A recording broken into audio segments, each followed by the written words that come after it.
백신 4차 접종을 재차 당부했습니다. 백경란 질병청장은 오늘 개량 백신이 나올 때까지 약 두어 달 시간이 더 지나야 하는데 많은 환자가 발생하는 재유행 시기에 4차 접종을 받지 않고 그냥 지내는 것은 안전하지 않은 방법이라며 4차 접종을 권고했습니다. 날씨입니다. 폭염특보가 전국 대부분 지역으로 확대된 가운데 당분간 무더운 날씨가 이어지겠습니다. 현재 강원 동해안과 영남, 내륙 곳곳에는 폭염경보가, 서울을 비롯한 그 밖의 대부분 지역엔 폭염주의보가 내려져 있습니다. 일라디오 5시 뉴스를 마칩니다. 지금까지 아나운서 김재홍이었습니다. KBS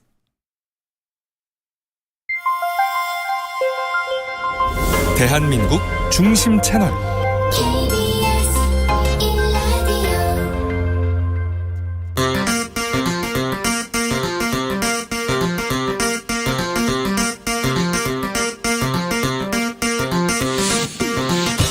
주진우 라이브.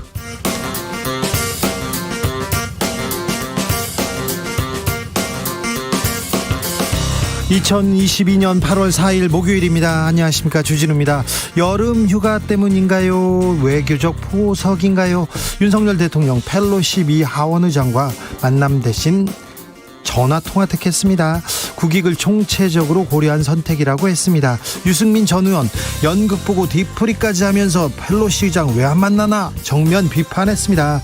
이런 가운데 펠로시 입국 당시 의전 논란 일고 있습니다. 외교 결례다 아니다, 미국 측이 사양했다, 목소리 높아지고 있는데요. 지금은 글로벌 시대에서 짚어보겠습니다. 이준석 국민의힘 대표 윤석열 대통령을 작심 비판합니다. 전 정권에서 훌륭한 사람 봤냐는 윤 대통령의 발언, 이거 발언 나온 지 좀 오래됐는데요. 나와서 안 될 발언이었다, 이렇게 얘기하고요. 대통령실은 잘못한 발언을 지적할 용기와 교정할 책임 의식 없나 직격탄 날렸습니다. 그동안 윤핵관을 비판하면서 윤 대통령에 대해서는 언급을 삼가했는데요. 이준석 대표 해임은 공식화되는 모양새입니다. 기자들의 수다에서 들여다보겠습니다. 윤석열 정부 교육, 연금, 노동 3대 개혁 시동 걸었습니다. 만 5세 입학 교육개혁 첫 단추부터 난항입니다. 더 많이 내고 덜 받는 연금 개혁, 여론은 좀 부글부글 끓고 있습니다. 그렇다면 노동개혁은 어디로 갈까요? 어떤 목표 제시했을까요? 윤석열 정부의 노동정책, 이정식 고용노동부 장관에게 직접 들어보겠습니다. 나비처럼 날아 벌처럼 쏜다. 여기는 주진우 라이브입니다.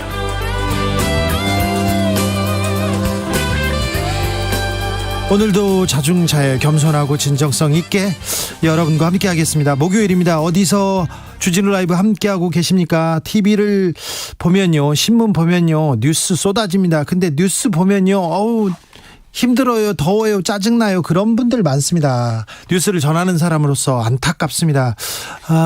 생활 뉴스 한번 들어보겠습니다. 여러분 주변에 어떤 뉴스가 있었는지, 어떤 일이 있었는지. 제 여자친구가요, 결혼합니다. 다른 남자랑. 그것도 뉴스죠. 큰 뉴스입니다. 네. 그리고 우리 강아지가 배탈 났어요. 이거 중요한 뉴스입니다. 네. 그런 거, 일상 뉴스 들려주십시오. 샵 9730, 짧은 문자 50원, 긴 문자는 100원이고요.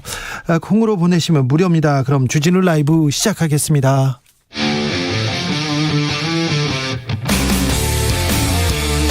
탐사보도 외길 인생 20년.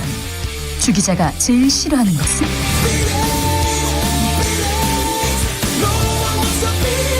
이 세상에서 비리와 부리가 사라지는 그날까지, 오늘도 흔들림 없이 주진우 라이브와 함께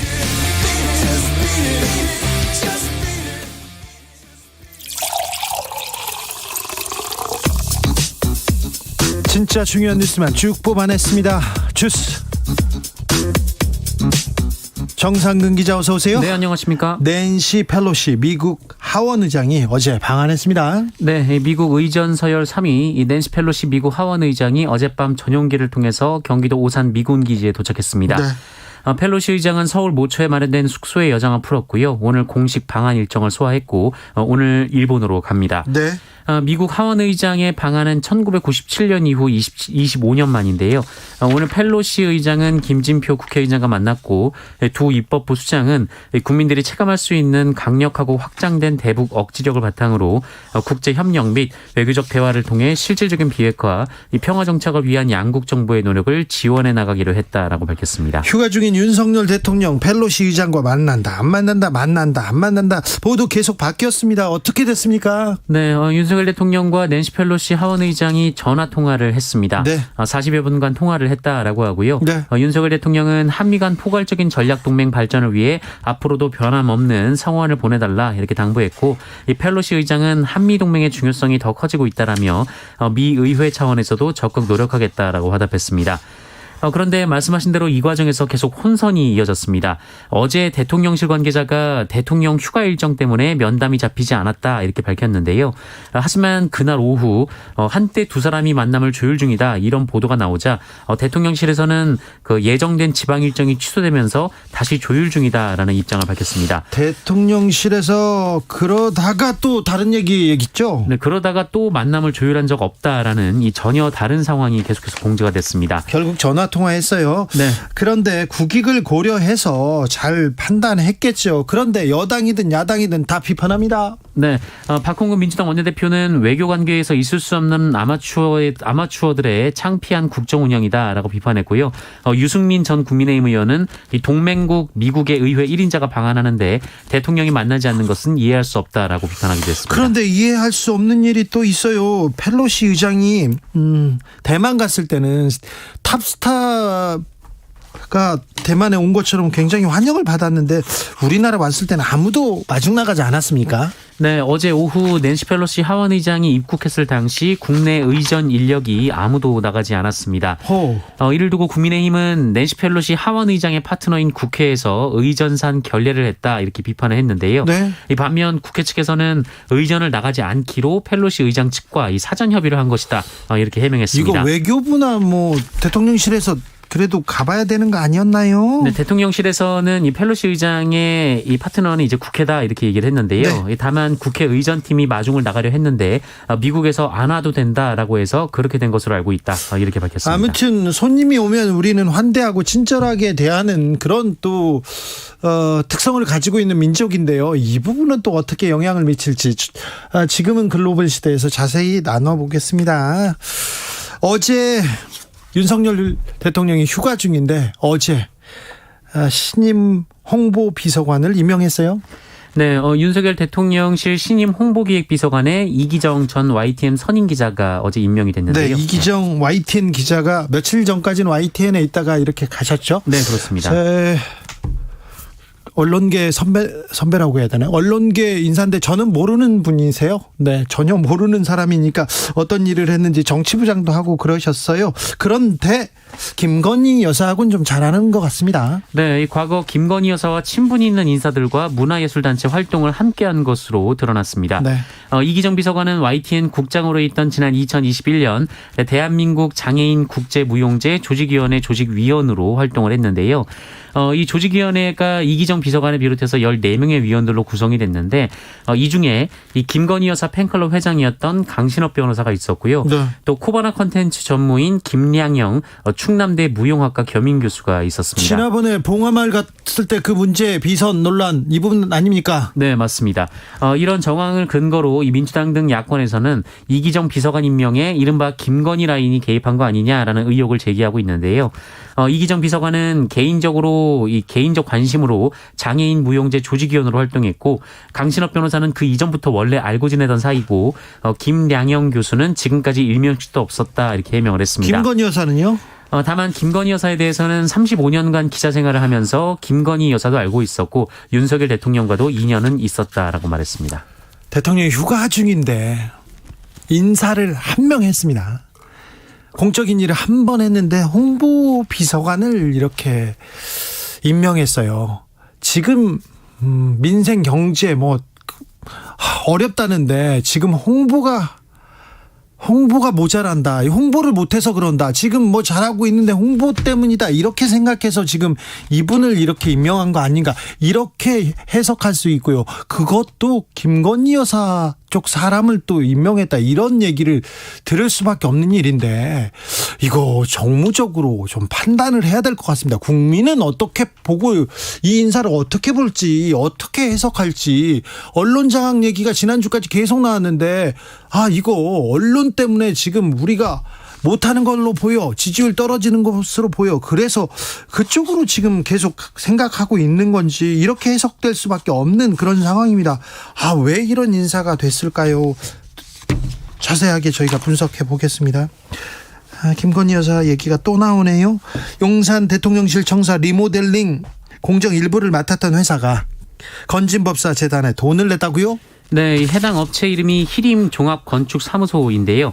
이 히림이 2017년 그 연민복지재단이 설립될 때 1억 원을 낸 것으로 전해졌습니다. 1억 원이나요? 네, 연민복지재단은 건진법사 전모 씨의 스승 해우 스님이 이사로 등재돼 있습니다. 예.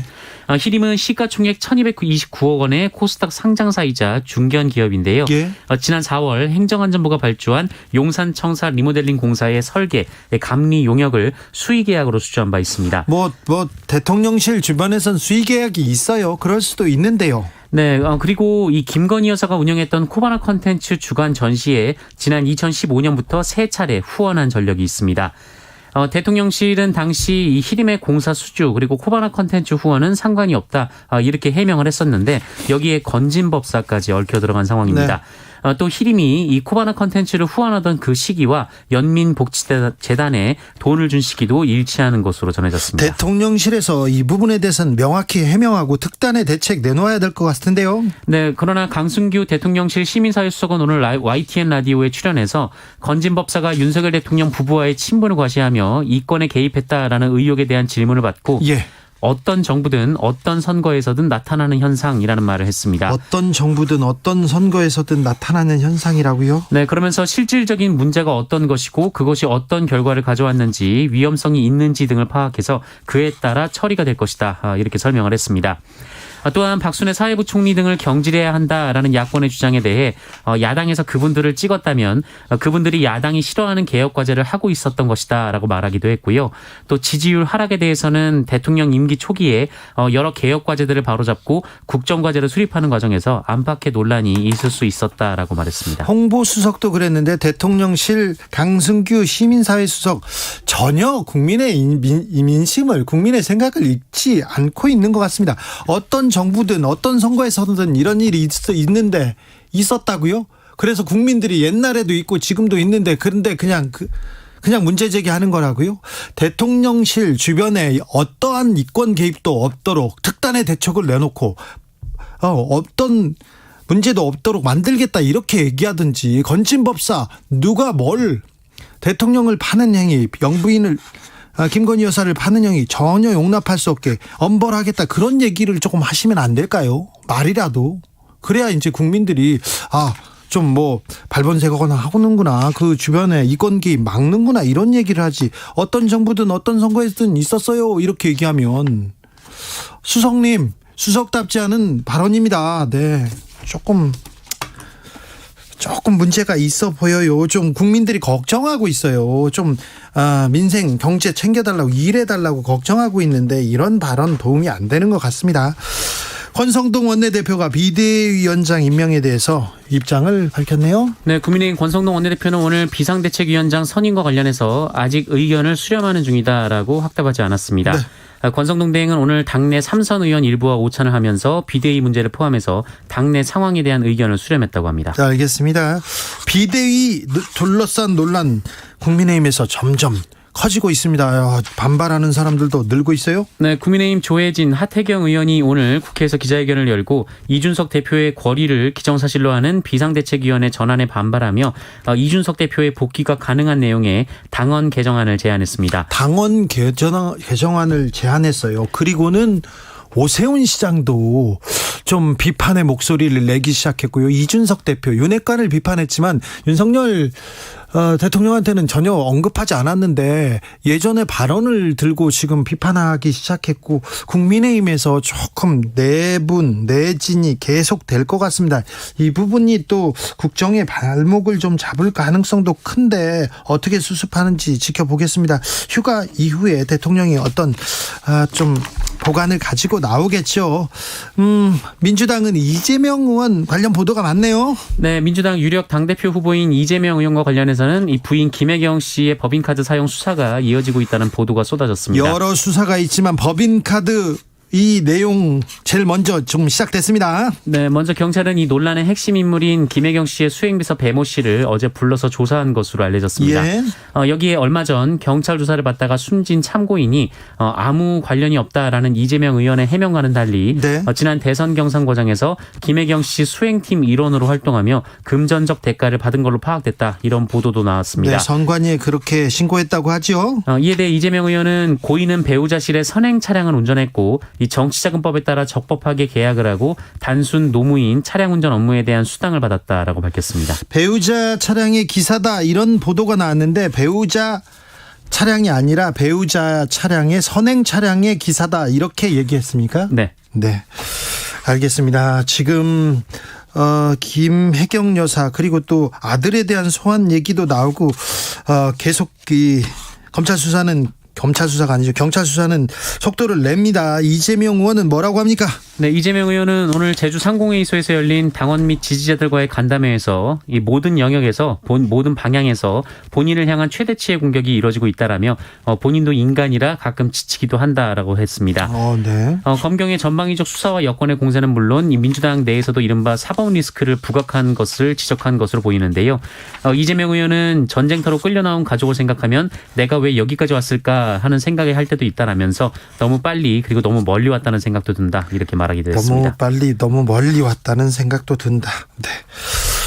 학제 개편 논란이 됐던 박순애 사회부총리 이번에는 실언 논란 나왔어요. 네, 이 초등학교 입학 연령 조정 논란으로 도마에 오른 박순애 부총리가 반발이 거센 정책을 두고 학부모나 대학 총장들 간담회를 한 자리에서 실언을 반복하고 있어 더 큰 논란이 되고 있습니다. 먼저 학제 개편안과 관련된 것은 아니지만 박순애 부총리가 지난달 8일 서울에서 비수도권 7개 권역대학 총장협의회 연합과 비공개 간담회를 했는데요. 이 자리에서 내년 3월쯤 장관직을 그만두고 대학으로 돌아간다 이런 발언을 했다고 합니다. 내년 3월쯤 그만둔다고요? 네, 당시 간담회가 이 박순애 부총리 취임 고작 사흘 뒤에 열린 간담회였는데요. 네.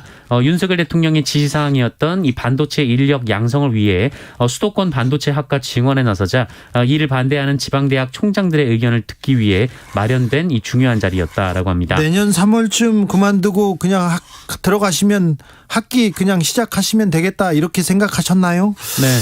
네. 오늘도 또 뉴스가 나왔던데 신발을 벗고 갔습니까? 어디 가서? 네, 기자들이 쫓아갔는데 네. 이 과정에서 좀 신발이 벗겨졌다고. 기자 간담회에서 신발을 벗고 간다. 이거 뭐 신데렐라 안돼. 최순실 씨도 생각나고 그렇습니다. 매일 이렇게 박순애 사회부총리 교육부 장관에 대한 뉴스가 나옵니다. 걱정입니다. 검찰이 오늘 법무부와 중앙지검 서울중앙지검을 압수수색했습니다.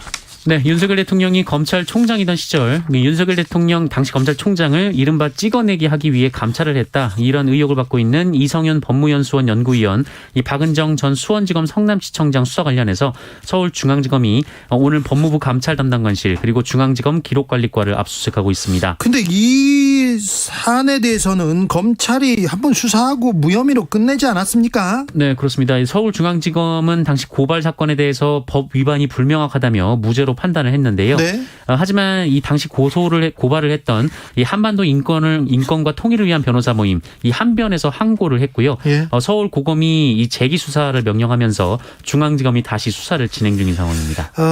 언론에서 찍어내기 감찰 그리고 불법 감찰이라고 이렇게 얘기하는데 윤석열 그 당시 검찰총장에 대한 이 감찰 내용은 행정법원에서 판단을 받았어요. 이 감찰은 정당했다는 행정법원 판단이 있었습니다. 그러니까 불법이라고 이렇게 쓰는 거는 좀 불법 감찰이라고, 찍어내기 감찰 이거는 아닌 것 같고요. 누구든 감찰을 받을 수 있죠. 그런데 아무튼 처음에는 무죄로 판단했다가 이제 정권이 바뀌니까 다시 이렇게 수사가 시작됩니다. 이럴 때 찍어내기 수사한다 이렇게 얘기가 나올 수도 있는데 이게 검찰에 부담이 될 텐데, 윤석열 대통령한테도 부담이 되는 수사가 될 텐데, 이런 생각도 해봅니다. 코로나 상황 어떻습니까? 네, 오늘 코로나19 신규 확진자 수 10만 7,894명이었습니다. 네. 어제보다 12,000여 명 정도 줄었는데요. 하지만 일주일 전에 1.22배, 2주 전에 1.52배의 수준입니다. 아직도 우리는 아주 위험한 코로나의 터널을 지금 지나고 가고 있습니다. 자, 국내에서 마지막 남아있던 남방 큰 돌고래가 바다로 돌아갔습니다. 네, 지난 2005년 제주 비양도 인근 바다에서 불법 포획된 후 16년 동안 수족관에서 돌고래쇼를 해왔던 남방 큰 돌고래 비봉이가 고향으로 돌아갑니다. 16년 동안이나 갇혀 있었군요. 네, 돌고래쇼는 이미 지난해 중단되긴 했는데요. 이 마지막까지 비봉이만 이 수족관을 벗어나지 못했는데 왜 비봉이만 남았어요? 네, 다른 고래도 있었지만 최근 또 다른 고래들이 다른 곳으로 이동을 했는데 그때 네. 이제 비봉이 소식이 전해졌습니다. 예. 그래서 여론이 좀 형성이 됐고요. 예. 비봉이의 방류가 확정이 됐습니다. 예.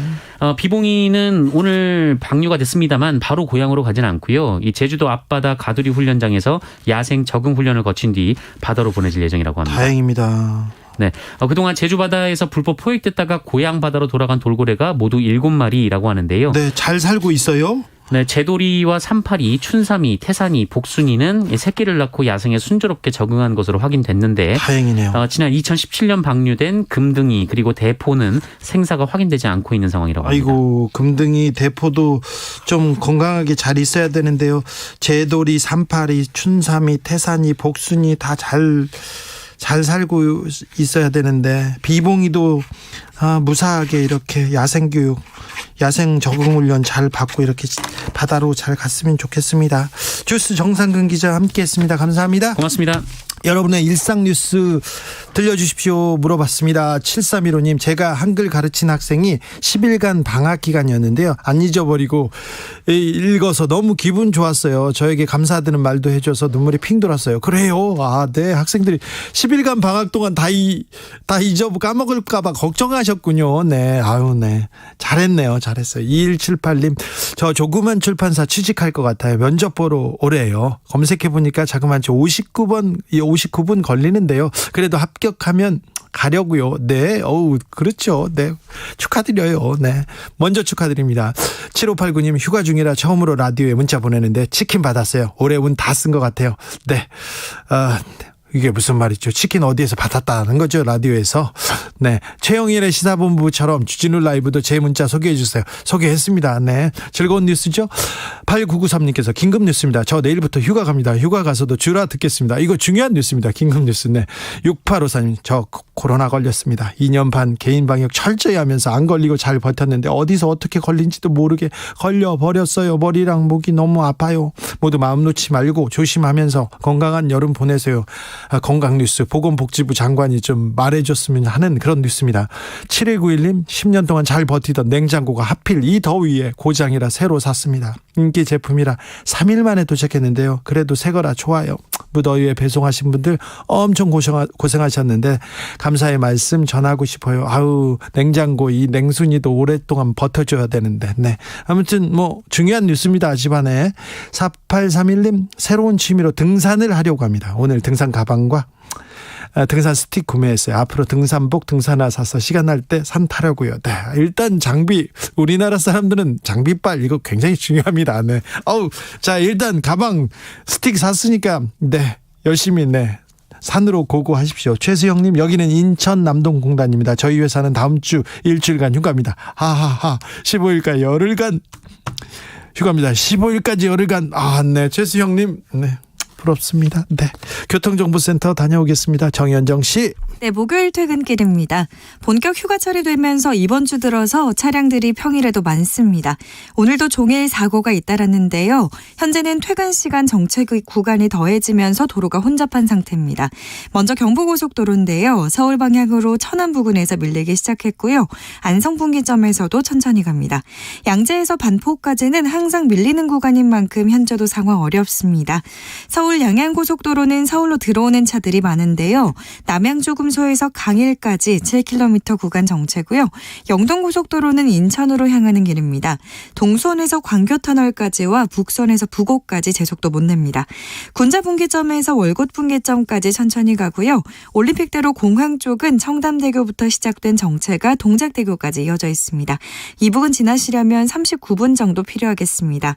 내부순환도로는 성수분기점 쪽으로 연희램프에서 정릉터널까지 천천히 갑니다. 안전운행하시기 바랍니다.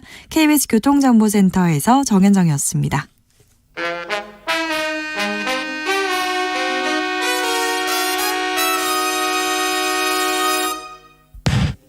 주진우 라이브 돌발 퀴즈. 오늘의 돌발 퀴즈는 객관식으로 준비했습니다. 문제를 잘 듣고 보기와 정답을 정확히 적어 보내주세요. 때이른 폭염이 찾아왔던 지난달 상순 전국 기온이 관측 사상 가장 높았던 것으로 나타났습니다. 지난달 전국 평균 폭염 일수와 이것 일수도 평년보다 많았는데요. 밤 최저 기온이 25도 이상인 날을 뜻하는 단어인 이것은 무엇일까요? 보기 드릴게요. 1번 깜짝이야, 2번 릴리리야, 3번 열대야. 다시 들려드릴게요. 1번 깜짝이야, 2번 릴리리야, 3번 열대야. 샵9730 짧은 문자 50원, 긴 문자는 100원입니다. 지금부터 정답 보내주시는 분들 중 추첨을 통해 햄버거 쿠폰 드리겠습니다. 주진우 라이브 돌발 퀴즈 내일 또 만나요.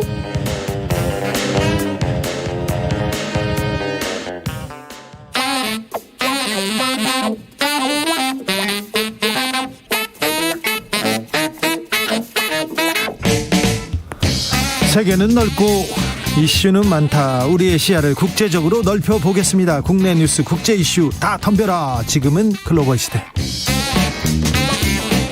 자, 국제적인 토크로 세계를 돌아보겠습니다.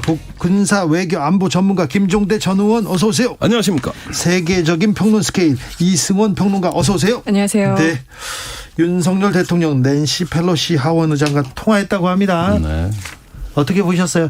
만나는 게 나았습니까? 통화하는 게 나았습니까? 다 좀 알아서 잘 판단한 거겠죠? 글쎄 뭐 오늘 최영범 홍보수석이 나서가지고 이 불가피성에 대해서는 구구절절히 얘기했는데 네. 저로서는 좀 이해가 안 가는 게 예. 이건 뭐 모든 언론의 질문 내용입니다만 총체적 국익을 고려했다. 예. 그래서 안 만나고 전화 통화를 했다는 거거든요. 네. 휴가라는 거는 그건 말이 안 되는 거고 예. 총체적 국익이라는 표현이 툭 튀어나오는 순간 이게 뭐지 하는 이제 그 의문이 고조되고 있는 거예요. 네. 여기에서 총체적 국익에는 중국이 들어가 있는 거죠. 예. 전 그렇게 봅니다. 네.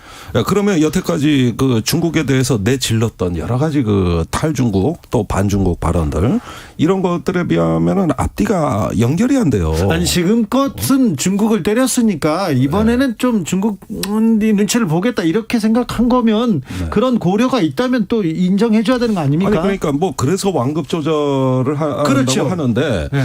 그런데 마침 낸시 펠로시만큼 도덕주의자 또 어떤 자유주의적 세계관을 가지고 이 인도 태평양에서 중국에 맞서야 된다고 주장하는 대표적 인물이 지금 한국에 온 거거든요. 네.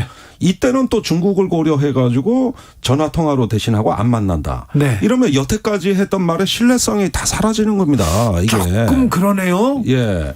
그러면은 차라리 낸시 펠로시를 만나서 너무 중국을 자극하지 말라고 얘기하면 안 됩니까? 그렇게 얘기할 수도 있는 거잖아요. 과거에 노무현 대통령이 조지 부시 만나서 너무 중국을 조지지 말고 부시지 말라고 했잖아요. 네. 네. 그런 것들이 이제 교량 국가, 이 어떤 평화 교량 국가로서 우리의 지정학적 관심을 표출하면서 상대방에게 전달하는 거잖아요. 네. 근데 이런 식으로 만난다 안 만난다 하는 게 무엇을 고려해서 이렇다면은 그건 눈치 보기가 되는 거예요. 당당하지 못한 나라가 되는 겁니다. 그 처음에는 휴가라서 뭐 안 만나겠다 했다가 예. 나중에 일정을 좀 조율 중이라고 했다가 네. 또 없다고 했다가 말이 계속 바뀌었잖아요. 그렇죠. 그 네. 부분 좀 약간 좀 미숙해 보입니다. 그러니까요. 그리고 뭐 지금 또 보면은 뭐 사실상 휴가 상황 등등 해가지고 2주 전 양해가 뭐 있었다 뭐 이런 얘기도 이제 오늘 대통령 관계자가 했다고 하는데요. 안보실 쪽 사람이었겠죠.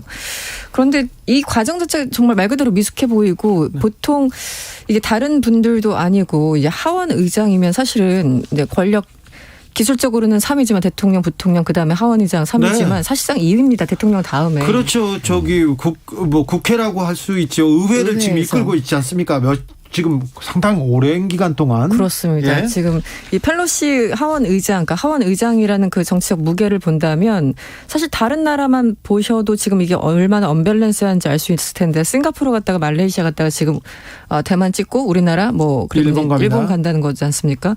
그런데 거기 있는 대통령이든 총리든 최고위급을 다 만났어요. 다 그것도 네. 엄청난 환대를 받더라고요. 그러니까요. 그런데 우리만 지금 대통령이 휴가 중이라는 그 이유 자체도 굉장히 좀 황당하지만 어쨌든 만나지 않는다는 게 이해가 안 돼요. 무슨 여러 가지 말들 대통령실에서 얘기하고 있는데 일반 국민으로서는 이해가 안 가고 그냥 대통령이 만나기 싫었던 거 아닌가 저는 그런 생각이 듭니다. 오히려. 네. 아, 그래요? 네. 아, 그렇게까지. 예, 그런데 제가 보기에는요, 딱히 낸시 펠로시를 통해 가지고 이런 지정학적인 문제를 얘기하는데 아직은 준비된 정책의 역량, 또 설득 능력 이런 여러 가지들이 지금 부족하고 최근에 들어와서 미국의 압박이 심해진 게 치포 동맹 같이 이렇게 선택하라는 압박이 들어오니까 과거에는 한미동맹, 기술동맹, 경제동맹, 안보동맹까지 얘기하던 윤석열 정부 태도가 최근에 와가지고 갑자기 신중화하면서 작아졌어요. 네. 저는 그런 효과가 최근에 분명히 나타나고 있다고 봅니다. 아니 그럼 신중한 거면 다행 아닙니까? 예, 다행한데 그러니까 이럴 때 우리의 그 미중 사이에서 우리의 준비된 원칙과 주변국에게 적극적으로 설명해야 되는 외교의 역량들이 표출이 안 되면서 그때 상황에 따라서 예, 이렇게 처신을 달리한다 그러면은 이제 국제사회에서는 좀 격이 떨어지는 거란 말이에요. 그런데 최근에 미국의 압박이 만만치가 않아요.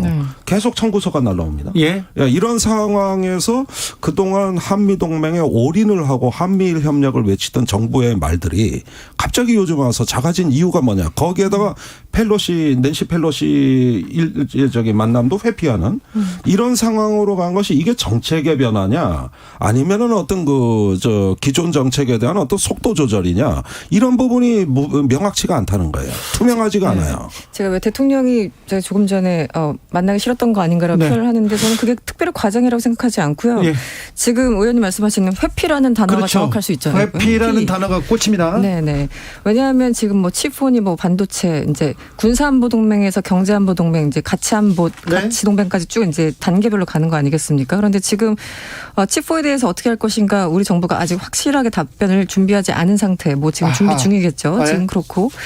펠로시 같은 경우도 당장 대만 가가지고 그 TSMC 대표 만나고 이러지 않았습니까? 그렇죠. 그래서 이제 경제적인 부분에 대해서 뭔가 답변을 조금 더 구체적으로 원할 수 있고 직접 만난다면 그리고 그 여러 가지 지금 중국을 또 자극하는 문제들 이런 것들을 전체를 다 한번 얘기를 또 해야 되기 때문에 워낙 또 하원 의장이 급이 높기 때문에 얘기를 안 할 수는 없고 그런데 확실하게 준비된 답변은 없고 그러면은 지금 우리 정부에서 할 수 있는 게 회피밖에 더 있습니까? 네, 저는 지금 그런 상황이 아닌가 싶습니다. 네. 상당히 우려되는데요. 만약에 그게 진짜라면은 오늘 이제 낸시 펠로시가 일본으로 출국해서 이제 기시다 총리를 만나가지고 거기서는 오히려 강력한 동맹의 메시지가 나오고 중국에 대한 견제의 메시지가 나오게 됐을 때 이 윤석열 정부는 불안해지는 거예요.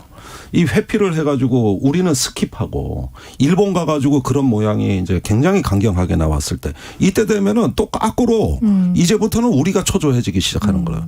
그러니까 이런 면에서 이 만나고 안 만나고는 지금 내가 휴가 중이다 또 중국이나 총체적 이익을 고려했다 이 문제가 아니라 이 동아시아 전체 판을 보고 안 만나면 안 만나는 대로 만나면 만나는 대로 뭔가 좀 분명한 게 나와줘야 된다는 거예요. 근데 만난다 안 만난다 만난다 안 만난다 그런 일이 있었으나 그런 그런데 사람 간의 관계에도 좀 밀당이라는 게 있잖아요. 네. 우리가 지금 계속 윤석열 정부 들어서 미국을 외치다가 조금 이렇게 안 만나주고 이렇게 하면 몸값이 좀 올라가지 않을까요?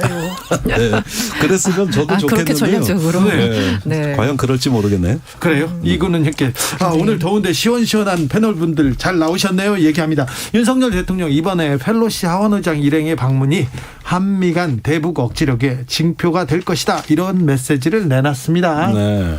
그러니까 억지력의 징표다. 사실은 원론적인 수준입니다. 그리고 이번 방문에 대해서 의미 부여를 한다 이러는데 역시 이 말은 만나서 했었어야 될 말이죠. 아, 그래요? 예. 그리고 40분간 통화한 거를 청와대 김태효 안보실 1차장이 예.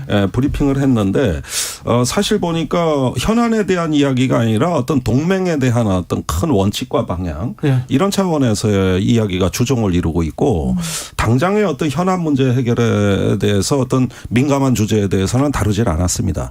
이게 전화통화의 한계인 것이죠. 그렇죠. 40분이면. 네. 40분이면 전화통화 이게 국가원수들 이렇게 통화하면 통역이 이렇게 거치잖아요. 그래서 헬로우 하와이유 하고 날씨 어떠냐 이렇게 얘기하면 10분 넘어간답니다. 그렇죠. 그래서 전화는 좀 한계가 있죠. 네, 그런데 동시통역이에요. 네. 네. 자, 그런데요, 이 펠로시가 대만에 오자마자 지금 동아시아에 오자마자 지금 민주주의를 막 흔들고 있어요. 대만 왔다 가니까 막 중국에서 스텔스기 띄우고 미사일 발사하고 흑폭풍이 만만치 않습니다.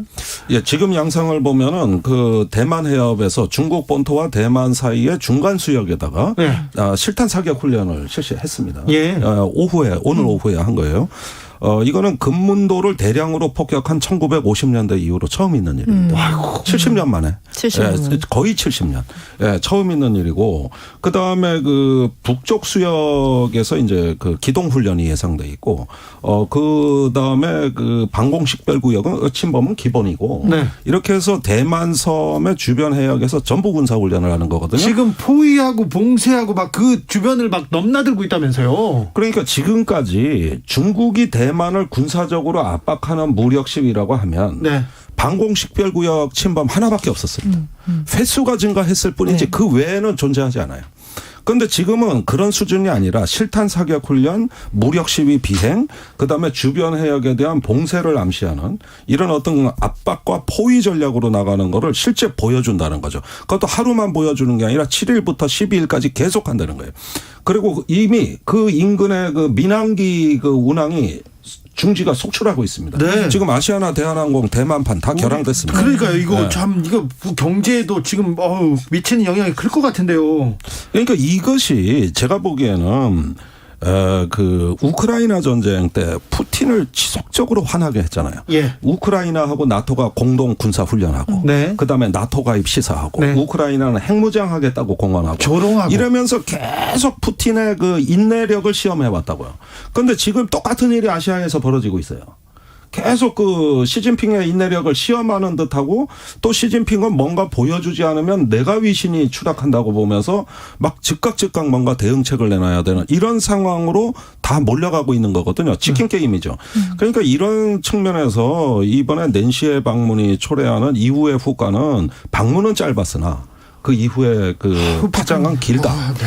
그다음에 심각하다는 거예요. 네. 그렇죠. 그러니까 현지 시간 1일에 토마스 프리드만이라고 왜 뉴욕타임즈의 유명한 칼럼니스트 있잖아요. 퓰리처상을 한 3번 정도 수상하신 토마스 프리드만도 그렇고 이 워싱턴 포스트의 조시 로긴이라는 분이 있어요. 이분도 이제 외교 칼럼니스트 전문가인데 이런 거예요. 그 조시 로긴 같은 경우 제목이 이런 겁니다. 대만의 진짜 위기는 펠로시 귀국 이후부터 시작된다. 그렇죠. 이런 거예요. 네. 네. 그래서 실제 뭐 군사훈련 때문에 항공편 차질 뭐 지금 이미 벌어지고 있고요. 왜냐하면 거의 포위하다시피 봉쇄하다시피 지금 네. 훈련을 동서남북으로 다 하고 있기 때문에 그리고 즉각적으로 대만 총통부 웹사이트, 대만의 국방부, 외교부, 뭐 항공편 이쪽 홈페이지나 이런 쪽이 먹통이 됐습니다. 그러니까 사이버 공격이 들어왔다라는 거죠. 이미 시작되네요. 이미 시작됐고요. 그리고 대만의 식품 회사 등등 해가지고 100여 개 기업에 대해서 대만 수입 금지 이렇게 돼버린 거예요. 경제 제재도 시작됐어요. 네, 이게 비단 대만만 관계된 것이 아니라 우리나라도 아까 말씀하신 것처럼 아시아나항공 같은 거 이제 결항되는 그런 상황까지 갔는데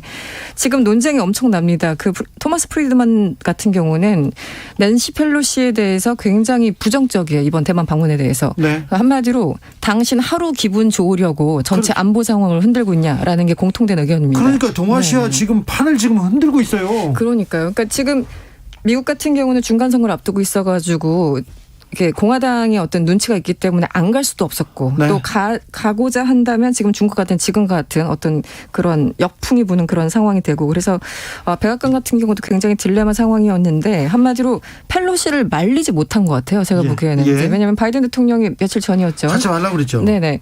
군의 판단으로는 지금은 적절한 타이밍이 아니라고 얘기를 하고 있다라고 하면서 사실상 가지 말라고 했는데 펠로시가 또 어떤 분입니까? 네. 바로 가버렸잖아요. 네. 그래서 그런데다가 지난 28일 시진핑하고 이 바이든하고 2시간 이상 통화를 했는데 네. 그때 워낙 세게 이제 시진핑이 대만에 대해서 얘기를 했지 않습니까? 네. 불에 타버린다 이런 네. 표현을 썼기 때문에 그 전화 이후로 더더욱 펠로시가 안 가면 안 되는 그런 딜레마 상황에 이제 처해 있다. 근데 이 칼럼니스트들은 그 상황에 대해서 다 인지를 하면서도 그럼에도 불구하고 펠로시가 대만에 가는 거는 굉장히 잘못된 전략이었다라고 일관되게 얘기를 하고 있거든요. 네.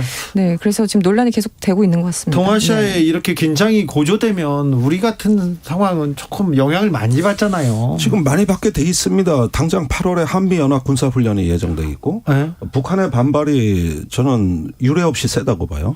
이제 중국하고 자기들도 전술 협동 훈련을 제안한다 그러는데 이것도 처음 보는 일이고 그다음에 에스퍼 전 국방장관 트럼프 때 국방장관이죠.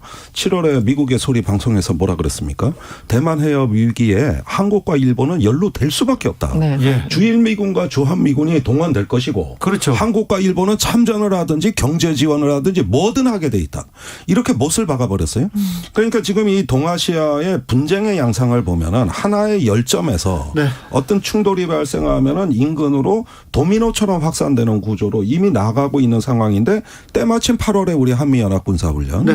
이런 부분들까지 계속 이어진다고 보게 되면은 이제 주한미군에 대해서도 중국이 보는 눈이 달라질 수가 있어요.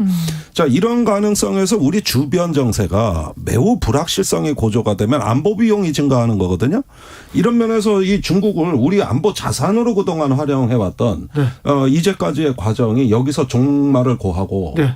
다시 이 중국이 자산이 아니라 이제는 위협이 되고 짐이 되는 상황에 됐을 때 이 무지막지한 안보 비용 증가 우리는 어떻게 감당할 것인가 이 문제가 들어오는 거예요. 일본은 이 상황에서 군비 확산하겠다고 지금 막 무기 사기 시작했어요. 우리도 어떻게 해야 되는지 아이고 어렵습니다.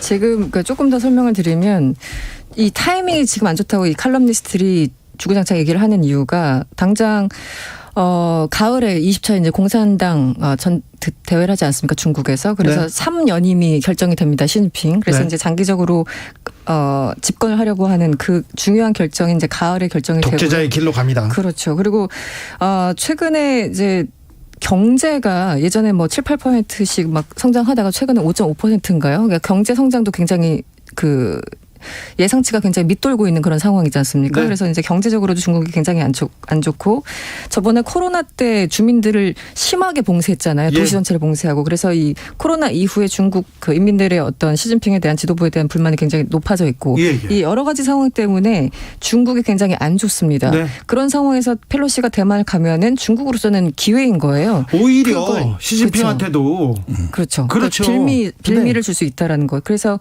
항상 이제 외부의 위기를 활용해가지고 내부 결집을 시도하는 게 정치인들의 일반적인 패턴이지 않습니까? 그렇죠. 그래서 이 미국의 칼럼니스트들이 우려하는 게 바로 그거예요. 왜 빌미를 줘가지고 이렇게 시끄럽게 만드냐. 네. 그러니까요. 그게 바로 우크라이나 맞아요. 전쟁입니다. 그런데 여기서 이제 자세히 봐야 되는 건 미국의 전략가들의 최근의 그 사고가 중국에 대해 가지고 어떤 협력에 대한 비관주의로 기울면서 심지어는 구체적인 시기까지 적시해 가지고 중국이 대만을 침공할 거라는 아이고, 이런 그런 시나리오가. 그 네. 보고서들이 쏟아져 나왔다는 겁니다. 그것도 최근에. 아이고 이러면 안 되죠. 예. 절대 안 되는데 러시아보다 지금 중국은 우리 경제에 미치는 영향이 10배 이상이고 세계 경제에 미치는 영향도 크고요. 만약에 무력 충돌이 있으면 동아시아는 큰일 납니다. 당장의 무력 충돌이라고 저는 생각하지는 않습니다만은 이제 군사적 압박이 쌓이고 쌓이다 보면 어느 순간 인내의 한계에 도달하는 순간이 올 수도 있는데 이때가 위험합니다. 그러면서 미국의 랜드 연구소 같은 데는 2027년까지는 대만을 침공할 거라고까지 예, 이런 보고서들까지 나오고 있고 조금 더 길게 보는 사람들은 2049년이 이제 시진핑이 목표로 세운 세계 인류 국가거든요. 그러면서 군사몽, 중국몽 중에 군사몽이 들어가 있거든요. 그러니까 이런 부분으로 봤을 때는 사면이 많은 시진핑은 무언가 대대적인 공세로 나온다고 가정을 하고 이 대만 문제를 취급하고 있다는 거. 이런 부분들이 우리로서는 매우 엄중한 문제라는 거죠. 푸틴이 자기 정치하려고 지금 푸틴이 러시아 안에서는 지금 지지율이 엄청 높다는 거 아니에요. 전쟁 일으키고 자기 정치적 기반을 좀 탄탄히 하려고 이렇게 전쟁까지 갔는데 시진핑이 자기 권력을 좀 단단히 하기 위해서 다른 결정을 하지는 않을까 우려가 됩니다. 그런데 하나만 얘기하고 넘어가겠습니다. 펠로시 의장이 입국할 때요. 다른 나라 갔을 때는 엄청난 환대를 받더라고요. 그런데 한국에 입국할 때 의전이 조금 잘못됐습니까? 이거는 물론 심야에 왔고 또 국회가 의전을 했기 때문에 청와대는 이건 국회가 하는 일이라서 이거 정부 일이 아니라고 이 얘기를 하고 있거든요. 근데 상식적으로 생각을 해보면 그 다른 나라에 환대하고 비교를 해도 그렇고 우리 정부에서의 이건 국회가 알아서 하라는 듯한 무관심. 그러다 보니까 우리 정부나 우리 측은 안 나가고 한 명도 없었어요. 한 명도 안 나가고. 진짜요? 거기서 이제 미국의 일행들만 나타나고 미국 대사나 이제 의장대가 영접하는. 하고 사령관 나가고. 사령관 주한미군 사령관 나가고. 자, 이 모양은 우리가 보기에는 이거는 뭔가 우리 국가의 격. 그다음에 외교적인 관례 이런 것들에 있어 가지고 전부 지금 바람직스럽지 않고 부적절한 모습이 비춰졌다. 이게 굉장히 심각한 문제입니다. 사실은 이거. 제가 초등학교 때 뉴스를 보면요, 꼭 이게 미 국무부 동아시아 태평양 차관보가 왔다고 이렇게 뉴스에 나오고 대통령을 만나고 막 그런데 저 사람이 그렇게 중요한 사람인가 항상 그런 기억이 있었어요. 근데 이번에는 그냥 휙 지나가는 것 같습니다. 저 물어보고 싶은 게 두 분 오셔가지고 제가 물어보고 싶은 게 많은데. 저 있잖아요. 알카에다 수계. 알카에다 수계 이 드론으로 펑 제거했지 않습니까? 맷 데이먼 영화 같습니다. 이 부분은 어떻게 보셔야 됩니까? 아프가니스탄에서 또 이 벌어진 일 아닙니까? 예, 카불 인근입니다. 카불 시내예요. 네. 예, 거기에 이제 그동안에 미국이 추적하던 그 알카에다의 사실상 지금의 지도자라고 할 수 있죠. 그 자와히리. 네. 그런데 이 뉴스를 가만히 보면은 지금 대부분 나오는 뉴스들이 그 드론에 실려 있는 R9X라고 하는 헬파이어 미사일, 칼날이 6개 나오는 미사일로 큰 폭발을 일으키지 않고 정밀하게 발코니에 있는 타겟을 제거했다. 이 얘기인데 지금 이 뉴스의 이면에는 어떤 무기로 살해했는가가 아니라 그 무기가 가능하게 하는 시스템이 뭐냐라는 얘기가 빠져 있어요. 제가 보기엔 우선 안면 인식 기술로 해가지고 그 인물의 어떤 그 신원을 파악하고 에슐론이라는 위성을 통해 가지고 특수 정보, 즉 감청을 해가지고 그 위치를 요즘은 위성이 찾아내면서 이 명령을 미국 본토에서 직접 내리는 이런 형태의 특수 작전입니다. 이게 벌써 처음 나온 것도 아니고 얼마 전에 작년인가요? 그 솔레이니 이란군 총사령관을 이라크에서 사살했던 근데 똑같은 양식이고 벌써 3번째입니다. 그러니까 이런 식의 어떤 그 테러와의 전쟁 이런 것들을 통해 가지고 미국의 거대한 시스템이 움직이고 있다. 또 이것은 알카에다의 전쟁은 아직 끝나지 않았다. 이 테러 네트워크는 전 세계에 이렇게 깊숙이 스며져 있고 퍼져나가 있는 네트워크인데 이 전쟁은 계속된다는 거거든요. 아니 그런데 또 이게 알카에다의 수장을 이렇게 드론으로 이렇게 사망케 했어요. 그러면 또 이제 알카에다도 가만 안 있을 거 아닙니까? 알카에다보다는 탈레반 정권이 가만 안 있죠. 그렇죠. 자기네 주권을 위협한 거고 이거는 미국하고 약속 위반이다. 왜 존중을 안 하냐. 이래가지고 이제 그 카불에서 물론 뭐 탈레반은 완전히 점령을 해서 미국에 뭘 할 수 있을까 모르겠습니다만 앞으로는 테러 세력에 대해 가지고 점점 더 보호를 한다든가 테러 세력의 우호적인 어떤 세력으로 탈레반이 점점 더 전락할 경우에 이러면 미국의 또 안보 부담이 커진다는 것이죠. 알겠습니다. 자, 그리고 북한 핵은 이거 괜찮을까요? 북한 핵 관련해서도 지금 뭐 회의도 있고 그런데 걱정입니다. 여기까지 갈까봐. NPT 말씀. 지금 네. 이제 뉴욕에서 지난 1일부터 제 10차 그 NPT 평가회가 열리는데 꽤 이제 며칠 동안 진행이 됩니다. 그래서 각국이 나와서 각국의 입장을 지금 얘기하고 있어요. 네. 그래서 아무튼 이번에 이제 NPT 같은 경우는 이렇게 핵 확산 뭐 이런 핵 군축 이런 거에 대해서 기본적으로 논의하는 자리이기 때문에 러시아의 우크라이나 침공이 가장 주된 이슈였긴 했었고 예. 역시 북핵 문제가 들어갔습니다. 네. 여기에 대해서. 그런데 지금 이제 NPT라는 게 세 개의 축이 있는데 핵을 갖고 있는 나라들은 군축을 하고 핵을 줄여나가고 핵이 없는 나라들은 또 그 핵무기를 가지려는 생각 자체를 이제 하지 말자라는 게 기본적인 원칙이잖아요. 그리고 원자력 에너지 같은 경우는 기본적으로 평화롭게 활용하자. 이 세 가지가 기본적으로 NPT를 관통하는 세 가지 원칙입니다. 그런데 지금 이 세 가지 원칙이 다 무너지고 있다는 게 이번에 만난 사람들의 공통된 의견이었어요. 예. 그래서 지금 당장 러시아가 우크라이나에 있는 원전 이름이 뭐였죠? 자포리자? 네, 자포리자 원전. 네, 자포리자 원전을 공격을 했고 실제 예. 그것을 하나의 군사 시설화하고 있지 않습니까? 점령했지 않습니까? 네, 네. 근데 거기서 이제 원자력 이게 밖으로 새어 나오면은 본인들도 그렇고 우크라이나 사람들도 그렇고 완전히 같이 죽는 건데 그거에 대해서 별로 신경을 안 쓰고 있어요. 푸틴 같은 경우는. 그래서 이 원전을 실제 공격하고 그것을 오히려 무기로 활용하는 그런 상황들이 벌어지고 있고 그리고 지금 이 미국이나 러시아나 또 북한도 마찬가지였고 핵을 사용할 수 있는 전제 조건을 훨씬 더 좀 완화시키고 있지 않습니까? 그전에는 더 방어용 억지력을 강조했다면 지금은 근본 이익을 침탈하면 우리는 핵을 쓸 수 있다. 이런 얘기를 다 세 나라가 다 하고 있어요. 러시아도 마찬가지고 미국도 마찬가지고. 북한도 막 얘기하잖아요. 북한도 이제 핵전쟁의 문턱을 낮춰버리고 있습니다. 그렇죠. 아이고 이러면 안 되죠. 이 두 가지가 핵심적으로 이번에 NPT 때 얘기가 됐는데 사실은 문제는 그래서 결론이 뭔데? 무엇을 어떻게 할 건데 이게 답이 없다는 겁니다. 자, 네. 이게 지금 어떤 핵에 관한 무정부 상태로 가고 그렇죠. 있다. 네. 지금 이게 문제인데 최근에 또 미국의 전략가들 사이에서 나오는 이야기는 이겁니다.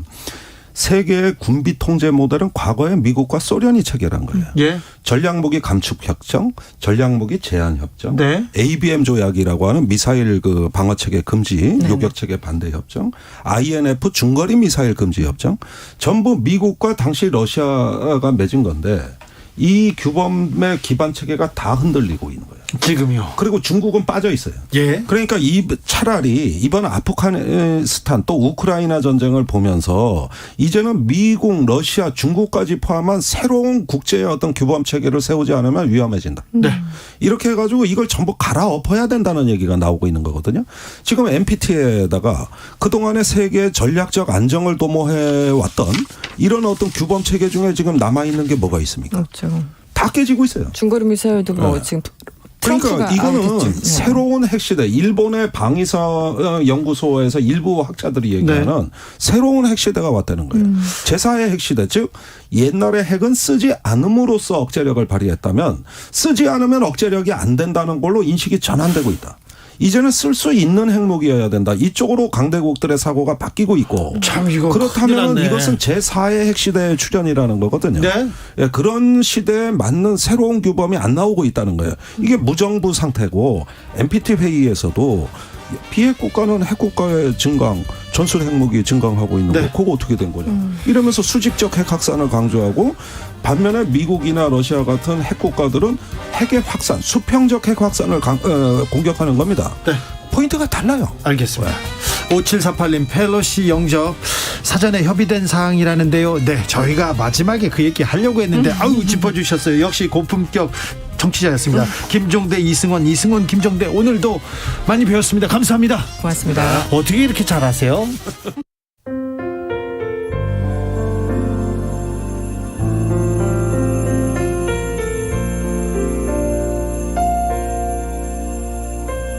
KBS 라디오 연중기획 희망충전 대한민국 493번째 이야기.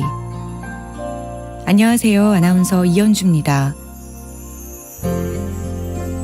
보경이 부모님은 선천성 하지장애와 언어장애를 갖고 있어서 세상과의 소통에 어려움이 많습니다. 그래도 긍정적으로 살아갈 수 있는 건 하나밖에 없는 딸 보경이 덕분인데요. 몸이 불편한 부모님은 9살밖에 안 된 딸에게 짐이 되는 건 아닌지 미안한 마음이 듭니다. 보경이가 좋아하는 피아노만큼은 마음껏 배울 수 있게 하고 싶은데요. 갈수록 어려워지는 형편이 발목을 붙잡고 있습니다. 집안 사정을 눈치채고 피아노 학원에 가지 않겠다고 말하는 보경이를 그저 바라볼 수밖에 없는 부모님. 아무것도 할 수 없는 현실에 답답하고 속이 상합니다. 점점 지쳐서 굳어가고 있는 보경이네 가족의 얼굴에 여러분이 미소를 선물해 주세요.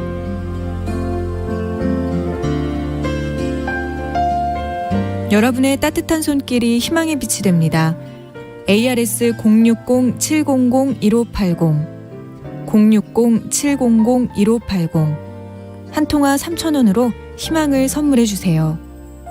KBS 라디오 연중기획 희망충전 대한민국은 초록우산 어린이재단, 인탑스 주식회사 그리고 청취자 여러분과 함께합니다.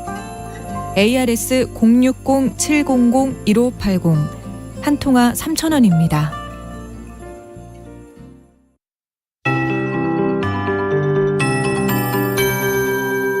KBS 58분 날씨. 폭염특보가 확대 강화됐습니다. 온열 질환 발생 가능성이 높은 상황이고요. 대구, 강릉 등 폭염 경보에 해당 지역은 35도대까지 낮 기온이 올랐고 전국적으로 체감 온도가 고습도로 인해서 실제 기온보다 훨씬 더 높은 상황입니다. 고온다습한 날씨에 건강 관리에 유의하셔야겠습니다. 전국 대부분 지역에 폭염특보 내려져 있습니다. 내일도 낮 기온이 서울, 대전 32도, 전주 34, 대구는 무려 37도까지 오르는 등 전국적으로 31에서 37도의 분포를 보이겠습니다. 열대야도 지속되는 곳이 많겠습니다. 서울의 아침 기온 26도 등 전국적으로 23도에서 27도의 분포를 보이겠습니다. 오늘 저녁까지 소나기가 내릴 가능성이 높습니다. 전남, 경남은 5에서 40mm가량, 그 밖의 지역 5mm 정도 예상되고요.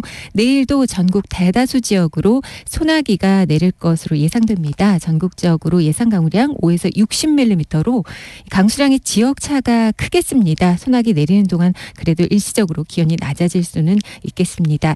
서해와 남해 바다 안개가 짙습니다. 이 안개가 유입됐기 때문에 중부 서해안과 호남 해안으로 안개가 짙겠고 또 일부 내륙으로 새벽 안개가 짙을 걸로 전망됩니다. 지금 서울의 기온은 32.6도입니다. 강혜종입니다.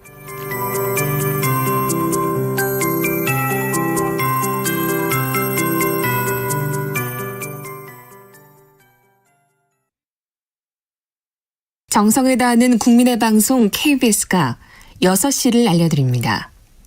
AM 711kHz, FM 97.3MHz, KBS 1라디오입니다.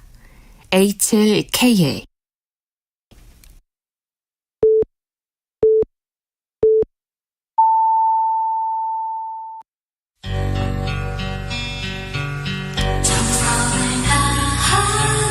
정성을 다하는 국민의 방송 KBS 주진우 라이브. 그냥 그렇다고요. 이 시각 라디오 정보센터 뉴스입니다. 중국이 낸시 펠로시 미국 하원의장의 타이완 방문에 대한 대응으로 오늘 타이완 주변에서 실사격을 포함한 본격적인 군사훈련에 돌입했습니다. 중국 인민해방군 동부전군은 대만 해협 동부의 특정 구역에 정밀 타격을 했고 소기 성과를 거뒀다고 밝혔습니다. 방역당국은 백신과 치료제 등으로 국내 오미크론 변이 바이러스의 중증도는 독감보다 약간 높은 수준이 될 것으로 전망했습니다. 또 이번 유행 정점에서의 최대 확진 예측치를 하루 15만 명 수준으로 하향 조정했습니다. 정부의 만 5세 초등학교 입학 추진과 관련해 야당과 교육단체들은 국회에서 토론회를 열고 즉각적인 정책 철회와 정부의 책임 있는 사과를 요구했습니다. 교육부는 모든 방향으로 열어놓고 논의하겠다고 재차 밝혔습니다. 한국의 첫 달 탐사선 다누리가 내일 우주로 향합니다. 다누리는 한국 시간 내일 오전 8시 8분 미국 플로리다주 케이프 커네버럴 우주군 기지에서 스페이스 X사의 펠콘 9 발사체에 실려 발사됩니다. 지금까지 라디오 정보센터 조진주였습니다.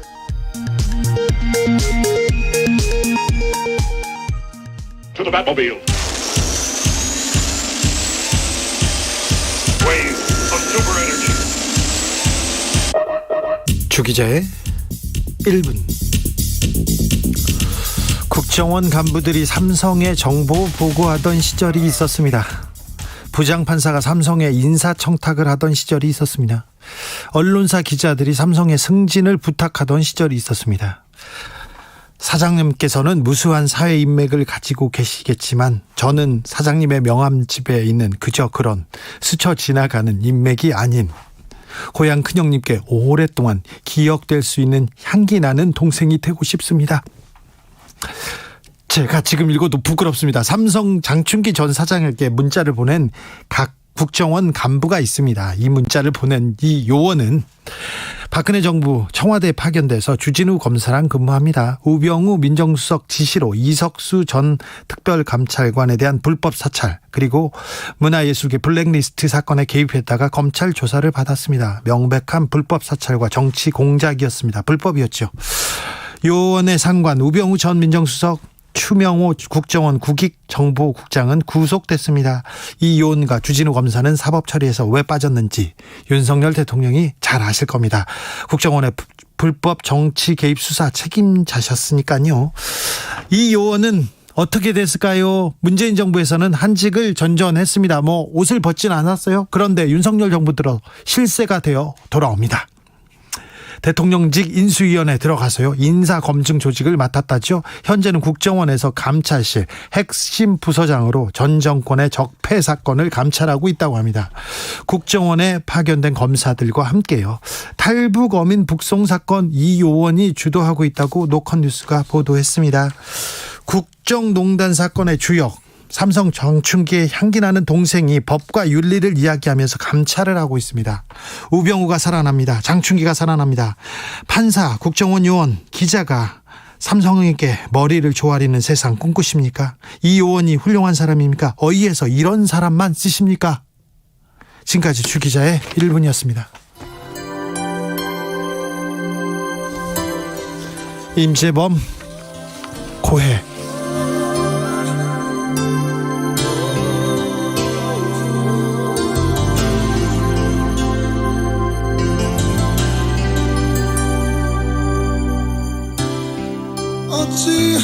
어찌합니까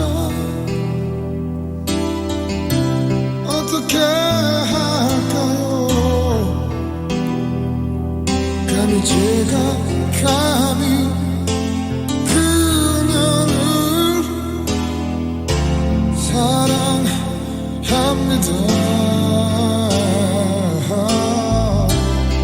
조용히 나조차 나조차도 모르게 잊은 척 산다는 건 살아도 죽은 겁니다. 세상의 비난도 미쳐 보일 모습도 모두 다 알지만 그게 두렵지만 사랑합니다.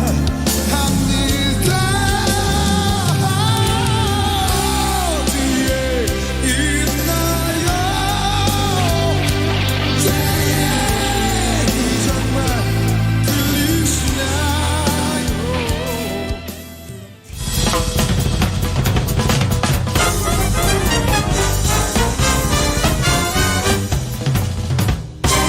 훅 인터뷰. 모두를 위한 모두를 향한 모두의 궁금증 훅 인터뷰. 윤석열 정부의 3대 개혁 교육, 연금, 노동개혁 꼽히고 있습니다. 오늘은 노동개혁에 대해서 짚어보도록 하겠습니다. 이정식 고용노동부 장관 연결합니다. 장관님 안녕하세요. 예, 안녕하십니까. 더운데 고생이 많으십니다. 아이, 네. 국민들이 고생하시죠. 네. 휴가는 다녀오셨어요? 하루 다녀왔습니다. 하루요. 아이고 좀 쉬면서 하셔야 되는데 요즘은 어떤 일로 바쁘십니까? 예, 뭐 아시다시피 새 정부의 고용노동 정책에 대해서 예. 국민들의 기대에 부응하고 국민들께서 체감할 수 있도록 최선을 다하고 있습니다. 예, 예. 아시다시피 지난달까지는 국민적 관심사였던 대우조선해양협력업체 네. 그 노사협상 지원에 총력을 집중을 했는데 네. 다행히 파국은 맞고 평화적으로 타결됐습니다. 네네. 현재는 조선업 원화청 이중구조 개선 같은 그 후속 과제에 대해서 관계부처와 해결 방안을 지금 논의 중이고요. 이 부분에 대해서는 조금 해결책을 좀 내주셨으면 좋겠어요. 예, 15년 된 숙련 용접공인데 하청에서 일하면 월 200만 원, 원청은 600만 원. 이 임금 차별 어떻게 해야 될지 참 고민이 많습니다. 그렇습니다. 사회적으로 공론화를 해서 예. 해결책을 모색해야 될 것으로 봅니다. 아울러서 어제는 그 새로 구성된 국회 환노위가 예. 회의를 열었는데요. 하반기에는 이제 국회와 협력해서 민생 현안과 관련된 법안 예산 뭐 이런 것들이 잘 처리되도록 노력을 할 것이고 무엇보다도 대통령께 그 업무 보고할 때 네. 대통령께서 특별히 강조하신 게 있습니다. 네. 그 노동 정책을 추진하면서 노동자들의 건강과 안전을 최우선적으로 보장하도록 해라. 그리고 취약한 노동자 보호에 만전을 기해라. 그리고 노동시장 방금 말씀하신 이중구조 개혁을 위해서 미래 노동시장에 대비하는 노동개혁을 적극 추진하라고 하고 있는데 네. 역점을 두고 있습니다. 예. 그럼 노동자 안전을 이렇게 최우선으로 하라 이렇게 했으면 그러면 노조에 대해서 조금 좀 어떤 시각이 될지 그것도 좀 궁금하기도 합니다. 그런데요, 대우조선 해양에서 손배소 문제는 잘 해결됐습니까? 어떻게 정리돼 가고 있습니까?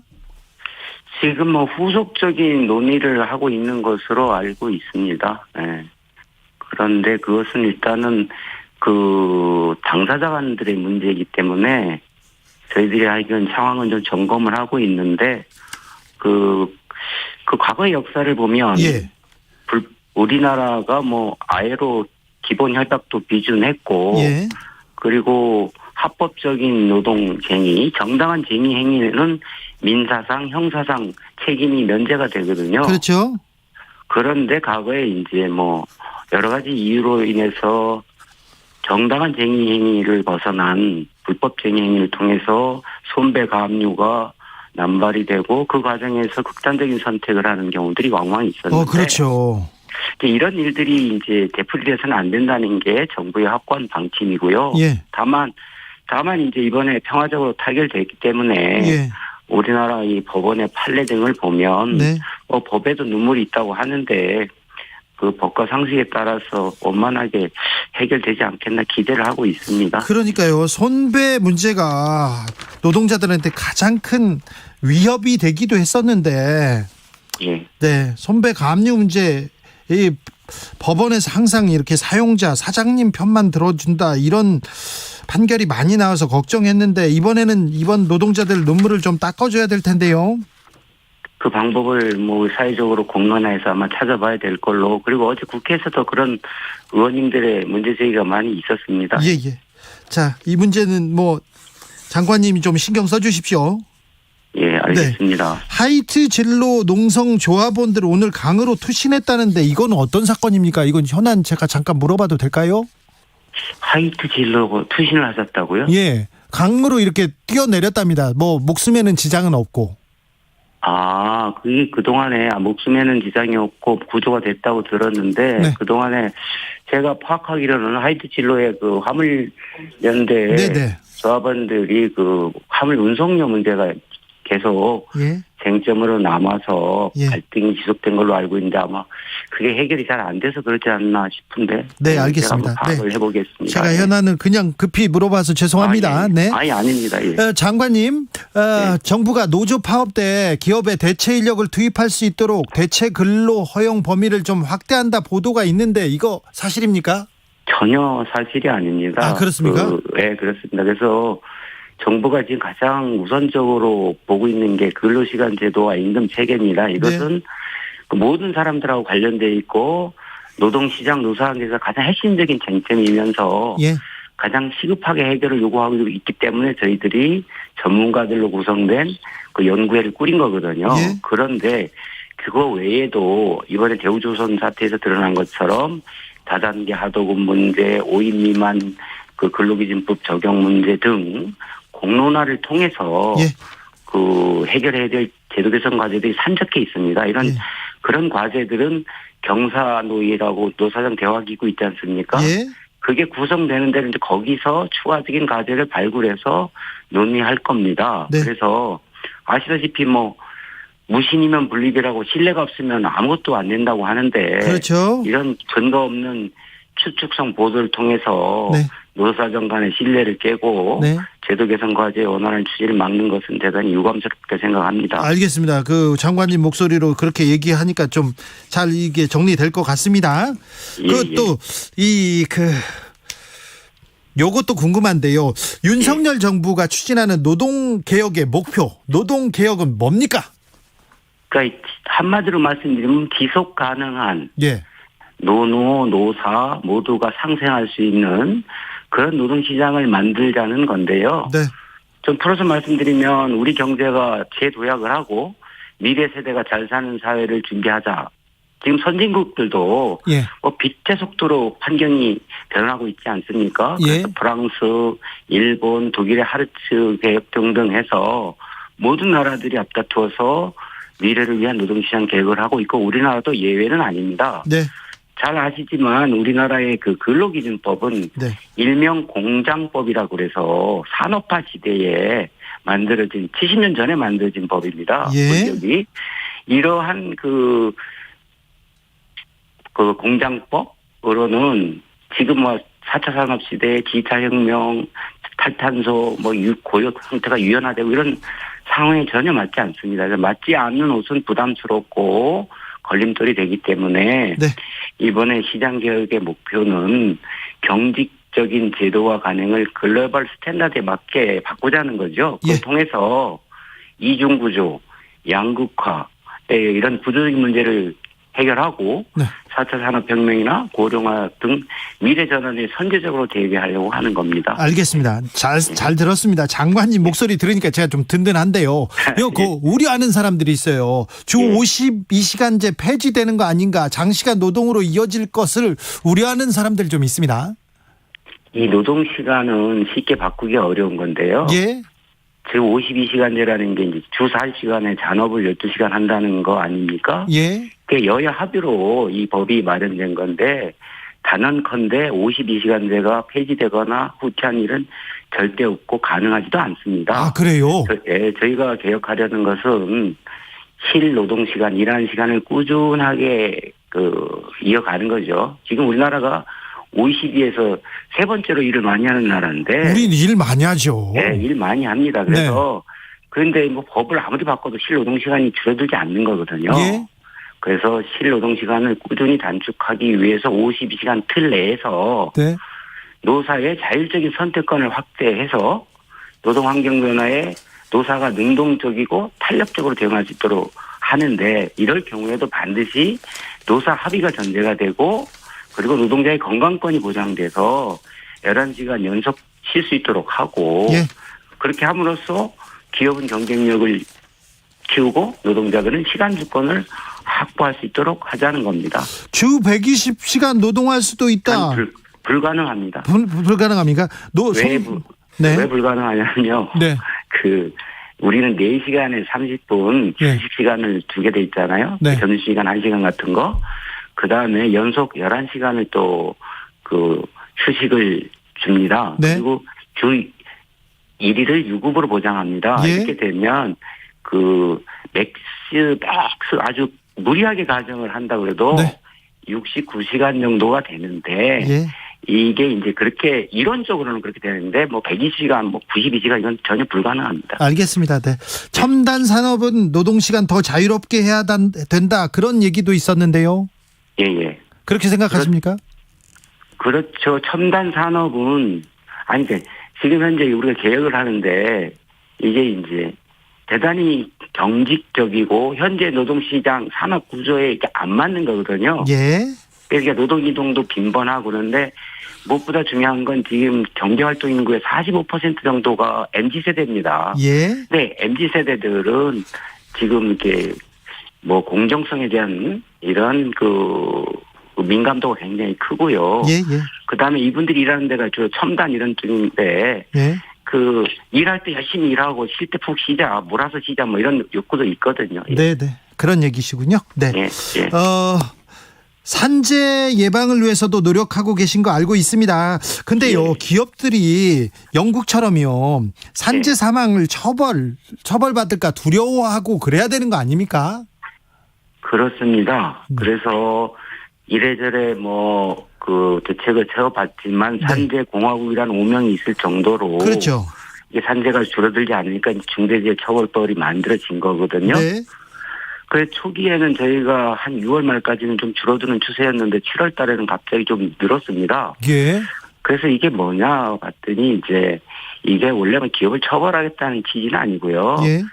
그 사람이 죽거나 다친 다음에 보상해주고 처벌해봐야 무슨 의미가 있겠습니까? 그렇죠. 안 예방해야죠. 죽고, 안 예. 다치고 예. 건강하게 존중받으면서 일하는 게 중요하지 않겠습니까? 네. 그래서 예방을 잘 하도록 그 안전보건 그 관리 체계를 확보하다 그런 의무를 부과한 건데 예. 일부 이제 오해하고 있는 것 같은데 요새 뭐 아시다시피 ESG 경영이니 네. 그래서 이제 노동권, 인권 거기서 제일 중요한 게 이제 산재가 발생하지 않는 거잖아요. 네. 그다음에 ILO에서도 노동자들의 안전과 건강에 관한 협약이 기본권으로 격상이 됐습니다. 예. 이런 상황에서 기업하는 분들은 노동자의 건강과 안전을 경영의 최우선 목표로 두겠다고 하는 그런 의식 사고의 전환이 굉장히 중요하다 이렇게 봅니다. 네.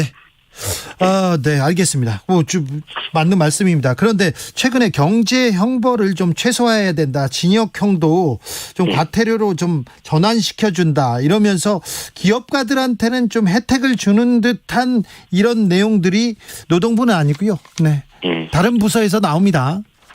그런 이제 논의들이 있는데 그것을 꼭 그 기업주들한테 혜택을 준다라고만 볼 수 없는 게 이게 무엇이 법의 실효성을 강화시킬 거냐, 높일 거냐. 그러니까 지금 현재 이런 현상도 있다고 저희가 보고를 받고 있는데 CEO가 처벌받는다 그러니까 CEO가 처벌 안 되도록 하기 위해서 서류라든가 모든 것들을 다 준비하는 정작 그런 의식 전환을 토대로 해서 꼼꼼히 산업 현장을 챙겨서 사고가 발생하지 않도록 해야 되는데 그러니까 처벌이 능사는 아닐 수 있다는 거예요. 알겠습니다. 무엇이 효과적으로 법의 취지를 살리면서 법의 실효성을 높이겠냐 이런 측면에서 봐야 된다고 봅니다. 알겠습니다.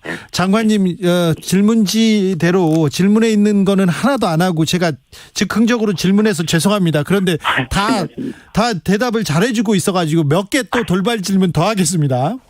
네, 장관님 싸이라는 가수의 흠뻑쇼가 있었어요. 그 콘서트 이후에 무대를 철거하던 외국인이 추락해서 숨지는 일이 있었습니다. 이거 중대재해법 검토 대상입니까? 예, 저희가 지금 검토하고 있습니다. 이게 이제 중대법이 50인 이상 사업장과 건설 공사액 50억 이상인데 이게 지금 건설업에 해당되는 건지 아니면 일반 50인 이상 사업장에 해당되는지 그래서 저희들이 지금 저기서 발생한 사고 외에도 또 어디서 또 뭐 순회 공연한다고 듣고 있는데 거기에 감독관이 파견돼서 그걸 파악을 하고 있습니다. 알겠습니다. 그래서 이것이 어느 법에 저촉이 되는 건가. 이런 사안들도 다 지금 장관님이 꼼꼼히 챙기고 계시군요. 다 챙겨야 되는데 부족한 게 많습니다. 엄진용님께서 노동개혁, 직종 간 임금 격차 줄일 수 있도록 해야지요. 인구 증대 대책과 직결되는 중요한 사안입니다. 이렇게 얘기하는데 노동시장 개혁 그리고 임금 체제 개편 이렇게 다 같이 아울러서 방안을 준비 중이시죠? 예, 그렇습니다. 예. 지금 저희가 노동시장 개혁하겠다는 것도 대우 사태에서 드러난 것처럼 그 과도한 임금 격차 이게 임금 체계랑 관련이 있는 부분입니다. 그래서 공정하게 보상받고 능력과 성과에 따라서 보상받도록 하면 22년 차 된 분이 최저임금 받을 수 있는 상황이 나오겠습니까? 그렇죠. 예. 이 부분에 대해서 굉장히 문제 심각하게 인식하고 계시군요. 예, 그렇습니다. 알겠습니다. 처음에도 얘기하셨는데 그 얘기 들으니까 조금 안심이 됩니다. 장관님 얘기 들으니까. 장관님, 예. 최저임금은 예. 올해는 한 5% 인상됐잖아요. 이제 예, 맞습니다. 내년에는 어떻게 됩니까? 그거는 저는 항상 네. 각종 위원회가 있는데 위원회는 그 노사가 들어가고 이해 당사자가 들어가고 공익위원회라는 전문가들이 있습니다. 네. 그 전문가들이 그 이해 당사자가 그 참여하는 가운데 저는 전문성을 발휘해서 공정하게 예. 그 결정한다고 믿고 그렇게 하도록 저희들은 여건을 조성해야 된다고 봅니다. 업종별 이제 지역별로 이렇게 차등 될 수 있다, 차등 지급할 수 있다, 이것도 좀 고려 대상인가요? 지금 우리 법에는 지역별로는 불가능하고 업종별로는 구분 적용할 수 있도록 하고 있습니다만은 네. 이게 노사 간에 십수년 동안 쟁점이 됐고 논란이 되어 왔었는데 네. 이번 최저임금, 그러니까 내년 최저임금 결정할 때도 그 업종별 구분하지 않는다고 했습니다. 네. 그래서 아마 이번에 그렇게 하면서도 노사 간에 논란이 있어서 네. 저희들 보고 공익위원 권고로 한번 논의를 위해서 기초자료 연구를 해서 좀 보내달라 그래서 저희들은 그걸 준비해 나갈 생각입니다. 예. 김현주님께서 말씀 잘 해주셔서 신뢰감이 갑니다. 이렇게 장관님 말씀했습니다. 아유, 감사합니다. 장관님 얘기를 들으니까 조금 안심이 되는 부분이 많습니다. 특별히 고맙습니다. 예. 대우조선해양 그 하청 노동자 손배 가압류 문제는 조금 신경 써주십시오. 민주주의 위기라고 저는 생각합니다. 이 부분이. 제가 옛날에 저 노동계에 있을 때 그런 주장을 했는데 갑자기 그 어제 국회 환노위에서 네. 그걸 딱 해서 저는 제가 한 얘기 같긴 한데 네. 기억이 잘 안 나는데 환기를 시켜주셨는데 네. 민주주의 노동조합은 민주주의 학교라고 얘기들 많이 합니다. 그렇죠. 그런데 네. 그게 네. 이제 합법적으로 네. 그러니까 법은 공동체랑 약속한 그 규범이잖아요. 네, 네. 그래서 우리는 ILO의 기본 협약도 비준한 거고 해서 정당한 쟁의 행위를 통해서 네. 민사상, 형사상 이렇게 처벌받지 않도록 예. 손해배상 청구되지 않도록 하는 게 중요한 거고 예. 정부는 그런 방침을 세워서 확고하게 이제 현장에 관행으로 되도록 노력할 거고요. 네. 그렇지만 이런 제도적인 미비나 의식 관행이 아직도 안 바뀌어서 생각하는 그런 가슴 아픈 일들, 네, 네. 네, 이런 일들은 없도록 제도 개선을 해 나가는 과정에서 최소화하도록 알겠습니다. 노력도 해야 된다고 생각을 합니다. 아무튼 장관님 얘기를 들으니까 조금 불안하던 게 조금 좀 안심이 됩니다. 네. 아이고, 고맙습니다. 더 목소리를 들려주셔야 되겠습니다. 이정식 고용노동부 장관이었습니다. 감사합니다. 감사합니다. 네. 정치 피로, 사건 사고로 인한 피로, 고달픈 일상에서 오는 피로. 오늘 시사하셨습니까? 경험해보세요. 들은 날과 안 들은 날의 차이. 여러분의 피로를 날려줄 저녁 한 끼 시사. 추진우 라이브.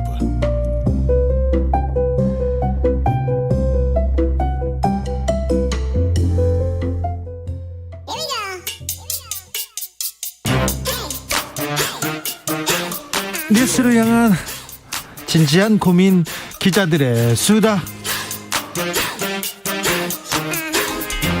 라이브 기자실을 찾은 오늘의 기자는 한결의 오현석 기자입니다. 어서 오세요. 안녕하세요. 준비한 이야기로 가볼까요? 네, 오늘 전날 밤에 방한한 낸시 펠로시 미국 하원의장 이야기부터 해보겠습니다. 네, 그래서 와서 지금 대통령과 통화를 했다죠? 네, 오늘 오후 2시 30분부터 40분 동안 통화를 했다고 하고요. 이 자리에서 글로벌 포괄적 전략 동맹, 바이든 대통령 만났을 때도 강조했던 한미 동맹을 두 사람 다 많이 강조를 했다고 합니다. 알겠어요. 좋은 말 많이 하셨겠죠. 네. 그런데 국회 오셨던데 네. 가 보셨어요?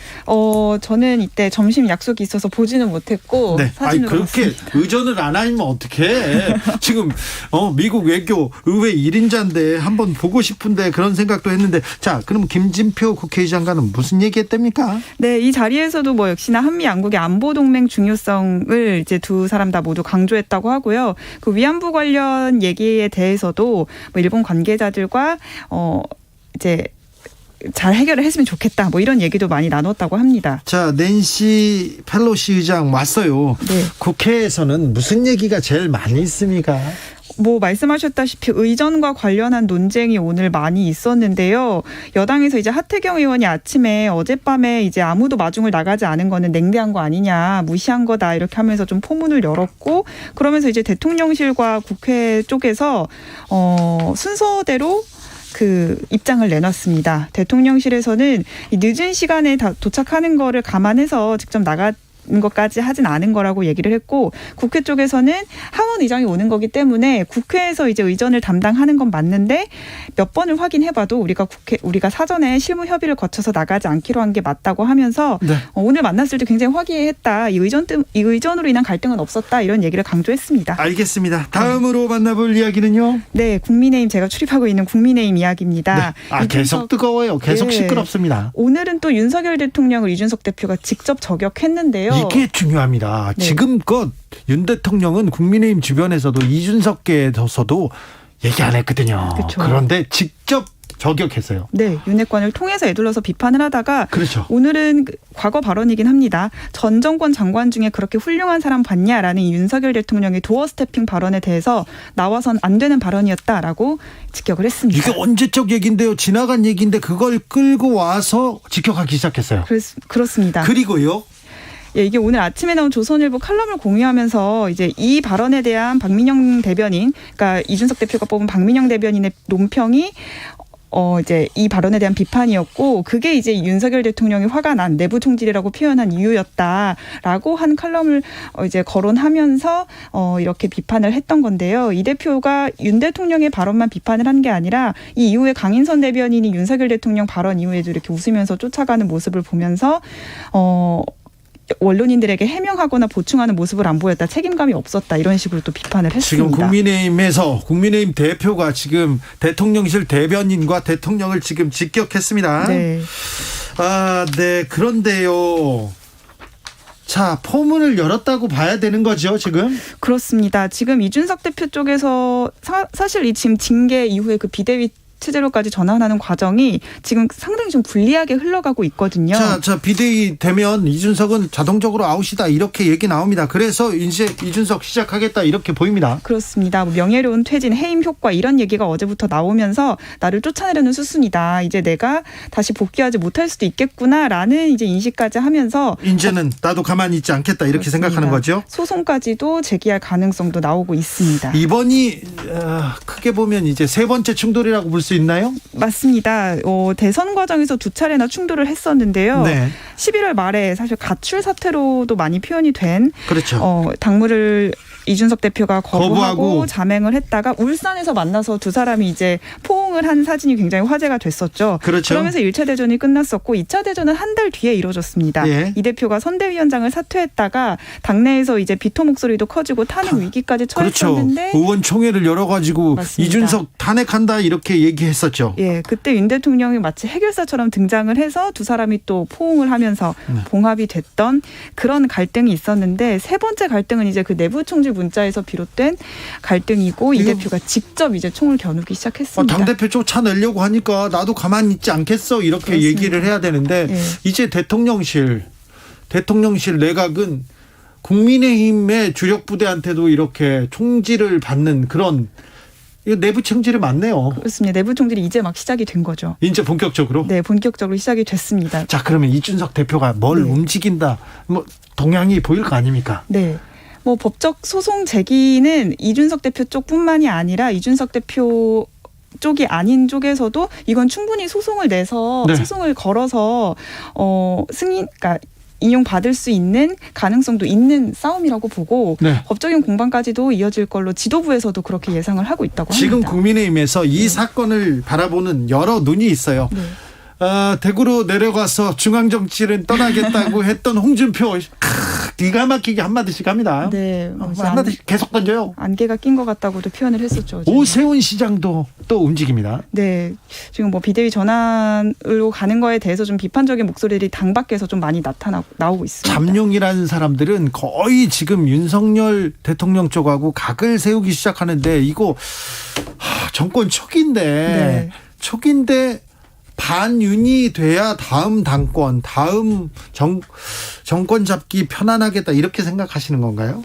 뭐 대통령의 지지율이 초반부터 많이 떨어지고 있고, 그리고 뭐 주변에 이제 윤핵관이라고 하는 사람들과의 어떤 분쟁이라든지 이런 것들 때문에 당 상황이 시끄럽게 되고 당원들의 인식도 많이 좋지 않다 보니까 뭐 그런 판단에서 조금 거리를 두는 게 좋다고 판단하는 거 아닌가 싶습니다. 민주당으로 가보겠습니다. 민주당은 네. 어떻게 돼가고 있습니까? 전당대회는요? 네, 전당대회 앞두고 열띤 선거전이 펼쳐지고 있는데 최고위원 후보가 8명으로 많다 보니까 이 후보들을 친명, 비명으로 구분을 해서 또 선거운동을 좀 바라보는 시선들이 있더라고요. 지금 다 거의 좀 이재명 마케팅에 나선 사람들이 많은데, 자, 친명, 비명이요?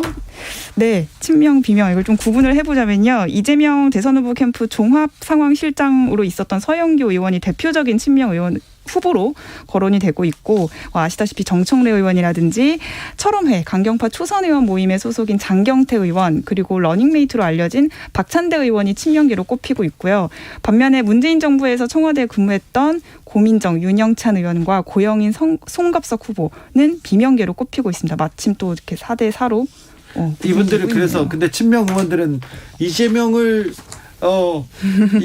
위해서 저를 이렇게 얘기 나눕니까? 네, 거의 대놓고 이재명 후보를 이용한 마케팅을 펼치고 있는데요. 최고위원은 이제 1인 2표제로 이제 투표를 하게 되는데, 장경태 의원 같은 경우에는 포스터에 이재명 후보 사진을 크게 띄워놓고 최고위원 한 표는 장경태, 한 표는 박찬대, 한 장 한박이라는 이제 캐치프레이즈로 포스터를 또 걸어놨고요. 아, 예. 네. 그리고 또 박찬대 의원 같은 경우는 이재명 후보와 밥 먹는 사진을 포스터에 싣기도 했습니다. 서영교 의원도 포스터에 이재명 후보와 같이 찍은 사진을 올리면서 승리의 찰떡궁합 이런 표현도 했더라고요. 알겠네. 네. 자, 친명 마케팅이, 자, 당심에, 그리고 당원들한테, 그리고 또 다른 사람들한테는 어떻게 막힐지. 네. 그런데 빅3 당대표 네. 3명 이렇게 네. 좀 분위기가 어떻습니까? 뭐 기자들을 좀 취재를 해보면요. 네. 별로 그렇게 열띠지 않다는 네. 그래요? 분위기가 감지가 되더라고요. 워낙 이제 초반부터 어대명이라고 하는 말들이 많이 나왔다 보니까 사실 뭐 이렇게 뭐 단일화도 사실상 물 건너간 상태로 전당대회가 진행이 되다 보니까 네. 더욱더 이재명 후보에게 좀 유리하게 가고 있어서 사실 좀 재미가 없다 이런 얘기를 하는 민주당 기자들도 많이 있습니다. 지금 뭐 최고위원까지 서로 연계해서 홍보하는 거는 민주당에서는 금지했는데요. 네, 그렇습니다. 이미 이 전당대회가 시작하기 전부터 어느 후보와 어느 후보가 연결돼 있다 이런 메시지를 줄 수 있기 때문에 연계해서 홍보하는 걸 금지를 했는데요. 그런데 다 하죠, 뭐. 네, 이번에 좀 비판이 나오니까 중앙당 선관위원회에서는 SNS까지는 컨트롤하기 좀 힘들다 이런 입장을 냈다고 합니다. 알겠어요. 네. 기자들의 수다 한결의 오연석 기자와 함께했습니다. 감사합니다. 감사합니다. 교통정보센터 다녀오겠습니다. 정현정 씨. 네, 폭염이 나날이 심해지고 있습니다. 오늘 서울에도 폭염주의보가 내려졌고요. 전국 많은 지역에 폭염경보가 발효 중입니다. 낮 동안 쌓인 열기가 밤에도 고스란히 남으면서 열대야가 나타나는 곳이 많겠습니다. 내일도 전국에서 찜통더위 이어지겠습니다. 무더운 날씨에 컨디션 조절하셔서 잘 건강 이겨내셔야 되겠고요. 현재 올림픽대로 공항 쪽은 청담대교부터 시작된 정체가 동작대교까지 이어져 있습니다. 이 부근 지나시려면 39분 정도 필요하겠습니다. 내부순환도로는 성수분기점 쪽으로 연희램프에서 정릉터널까지 천천히 가고요. 경부고속도로 서울 방향은 천안 부근에서 밀리기 시작했습니다. 안성분기점에서 천천히 가고요. 양재에서 반포까지는 항상 밀리는 구간인 만큼 현재도 상황이 어렵습니다. 경부고속도로 서울 쪽으로 안성분기점 부근에서 2km 구간 정체고요. 기흥동탄에서 기흥까지와 수원에서 정체 이어져 있습니다. 판교에서 판교분기점까지 짧게 막히고요. 양재 부근에서 반포까지는 6km가량 정체입니다. KBS 교통정보센터에서 정현정이었습니다.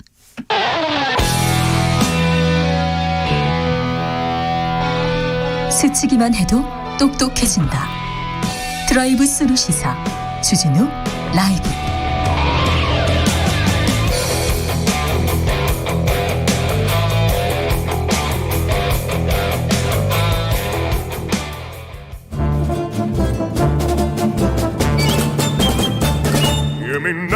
여기도 뉴스 저기도 뉴스 빡빡한 시사 뉴스 속에서 가슴이 답답할 때 휴식을 드리는 시간입니다. 오늘도 맛있는 책을 만나보겠습니다. 책의 맛.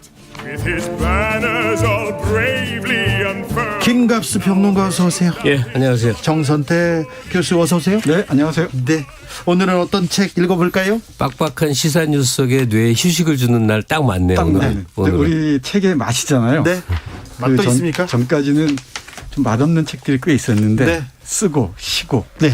오늘은 많은 사람들이 맛있어 할 그런 책입니다. 어떤 책입니까? 지난주인가요? 예. 제가 박찬욱 감독의 영화를 봤어요. 헤어질 결심. 예. 네, 보고 끝날 때까지 가만히 앉아 있었는데 그 엔딩 타이틀 올라갈 때 노래가 안개였어요. 정훈이하고 송창식 함께 부르는 가만 끝까지 듣고 있으면서 우리가 뭐 고급스러운 얘기하고 뭐하고 하지만 정말 이런 대중 가수들하고 함께 살아왔구나 호흡하고. 그럼요. 그러다가 딱 떠올린 책이 문학평론가 유성호가 쓴 문학으로 읽는 조용필 골랐습니다. 그래요? 네. 문학으로 읽는 조용필이라 김갑수 선생님 할 말이 많을 텐데 정선태 교수의 선정이었거든요. 왜 이 책을 또 이 여름에 읽어야 된다 이렇게 보십니까? 일단 여름이면 이제 많이 여행을 떠나실 거 아니에요? 그렇죠. 여행을 떠나요도 들어야 되고. 네네네. 조용필 노래죠. 이 가족들하고 함께 노래들 들을 시간이 많지 않을 텐데 아마 이 자녀들하고 떠날 때 조용필 노래 들으면서 가면서 옛날 얘기, 엄마 아빠 옛날 얘기 하고 들으면 좋지 않을까. 조용필 노래는 지금 들어도 굉장히 세련된 노래. 그리고 들으면서 그 노래 가사의 의미를 하나하나 음미하는 것도 좋겠다.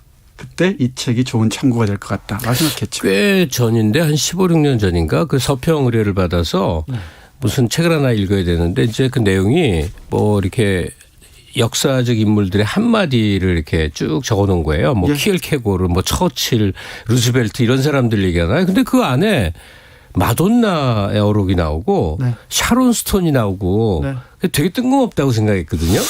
네. 근데 세월 지나 이렇게 생각해 보니까 이 대중문화 예술인들의 행적이나 그들의 어록이나 이게 이제 의미망이 차원이 달라진 세상이구나 하는 생각을 하는데 한국의 한 40대 이상인 사람들에게 조용필이란 인기가 많았던 가수가 아니에요. 그럴 수가 없어.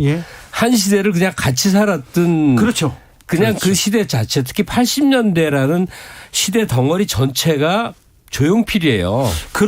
그리고요, 우리나라 사람들한테는 어떤 소설가나 어떤 시인이나 어떤 사람보다 이 대중음악가들이 이 정서에 미치는 영향이 컸어요. 같이 컸거든요. 그럼요. 네. 그 이제 책 내용으로 들어가야 되는데 그 전에 저자하고 뭐 생각이 일부 같고 또 다르기도 하는데 한국의 나이 든 사람 아무나 앉혀놓고 조용필 얘기를 하면 갑자기 몇 시간이라도 얘기가 나오거든요.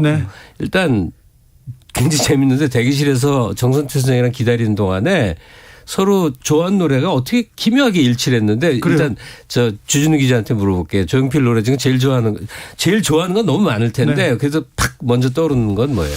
저는 단발머리를 좋아하는데요. 그런데 또 킬리만자로 표범. 우리는 꿈이었어요. 꿈이요. 꿈. 그 꿈 가사가 어떻게 되지? 화려한 도시를 화려한 도시를 그리며 찾아왔네. 그곳은 춥고도 험한 곳 여기저기 헤매며 초라한 문턱에서 뜨거운 눈물을 먹는다. 조용필을 관통한 핵심은 일단 비애감이야. 페소스. 유쾌한 노래도 슬퍼요. 조용필은. 그렇죠. 근데 우리 대중가요가 90년대 이전까지 모든 노래가 사실 슬프거든요. 근데 조용필의 슬픔은 정말 존재가 슬프다는 거예요. 슬픈 노래를 불렀다기보다 그 자체가. 또 하나 조용필을 규정할 수 있는 또 하나의 속성은 통속성이에요. 이게 조심스럽게 접근해야 되는데 그 문화적 혹은 문학적 세련화를 자꾸 욕망하게 돼요. 가수나 작사가들이. 그래서 어떤 층위의 사람들에게 뭐 호소력을 갖는 수가 많은데 조용필적 통속성은 걸러지지 않는 전 세대에 걸친 삶의 그 통한 이런 것들이 적나라하게 드러납니다. 그리고 뭐 외로운 이 가로등 밑에 쓸쓸한 소녀 이런 식의 굉장히 소녀적 표현들을 직설적으로 쓰는데 그게 전혀 유치하지 않게 감정을 때리거든요. 그것을 이 한양대 이 유성호 교수가 문학적 분석으로 그 굉장히 많은 곡들 시대 순으로 해갖고 쭉 이제 비평을 하고 설명을 하고 있는 책이죠. 시대 순이라기보다 테마별로 키워드별로 하는데 대략 25곡쯤 되는 것 같아요. 제가 불만인 것은 제가 노래방 가면 잘 불렀던 노래를 다 빼먹었어요. 아 그래요? 황진이. 네, 한강도 빼먹었고요. 그렇지만 뭐. 황진이가 조용필 노래입니까? 그럼요. 네. 좀 불만스럽긴 해요. 그런데 이 조용필이 직접 작사한 것도 있지만 많은 분들 양인자나 뭐 이호준이나 하지영이나 많은 작사가들이 이 노래를 가사를 지었지만 그럼에도 조용필의 탁월한 해석력으로 다시 노래를 해냈다는 점에서 유성호 이 저자는 조용필 시인이라고 얘기하고 싶어 하는 것 같아요. 근데 금방 김갑수 선생님하고 저하고 딱 그 일치한 노래 꿈을 문학적으로 분석하는 부분만 제가 읽어드릴게요. 그러면 이 책의 성격을 조금 파악하실 수 있을 것 같아요. 꿈이라는 노래는 마지막에 제가 들려드리겠습니다. 신청곡은 보통 김갑수 선생님 몫이었는데 오늘 제가 졸랐습니다. 청년들은 머나먼 길을 찾아 꿈을 찾아 괴롭고도 험한 길을 걸어온 곳이다. 머나먼 길, 곧 괴롭고도 험한 이 길은 화려함을 찾아오게끔 한 직접적 동력이었지만 결국 청년은 이 세상 어디가 숲인지 어디가 늪인지를 알 수 없게 된다. 이 두려운 격절의 감각 속에서 상상 속에서나마 아니 꿈을 통해서만 청년들은 저마다 고향을 찾아간다. 물론 뜨거운 현실에서의 그는 빌딩 숲 혹은 늪 속에 홀로 남아서 뜨거운 눈물을 먹고 있을 뿐이다. 바로 그 순간 사내는 춥고도 험하고도 초라하고도 괴로웠던 시간을 훌쩍 초월하여 별의 심상을 찾아간다. 우는 하는 이런 식으로 한 가사 하나하나의 그 의미들을 분석하고요. 또 80년대 나온 노래들 뭐 창밖의 여자를 비롯해서 생명이나 나리 허공 같은 노래까지 그 은유가 상당히 풍부하잖아요. 하나 시예요. 또 그렇죠. 정선태 선생님이 또 이렇게 하니까 시를 또 분석하는 것 같아요. 그 은유들을 읽어내는데 그 시대적인 폭압 속에서 이 노래가 어떤 이 의미로 다가왔는지를 이 소설 이 얇은 책입니다. 한 편씩 읽다 보면은 조용필의 노래가 훨씬 더 친근하게 와닿지 않을까 싶어요. 조윤수님께서 저는 서울 좋아합니다. 안 물어보셨지만요. 김미경님 저도 꿈이요. 그리고 바람의 노래 너무 좋아요. 4831님 킬리만자로의 표범 들으면서 나는 표범이고 싶다. 중2 감성 기억납니다. 그렇죠. 자기가 제일 좋아하는 조용필 노래 하나씩 계속 올려보세요. 그렇죠. 끝이 안 날 텐데. 자고 나면 위대해지고 자고 나면 초라해지는 나는 지금 지구의 어두운 모퉁이에서 잠시 쉬고 있다. 그 조용필 노래는 사실 그 서사가 대부분 있거든요. 그렇죠. 그 서사가 꾸미는 거하고 조용필의 이제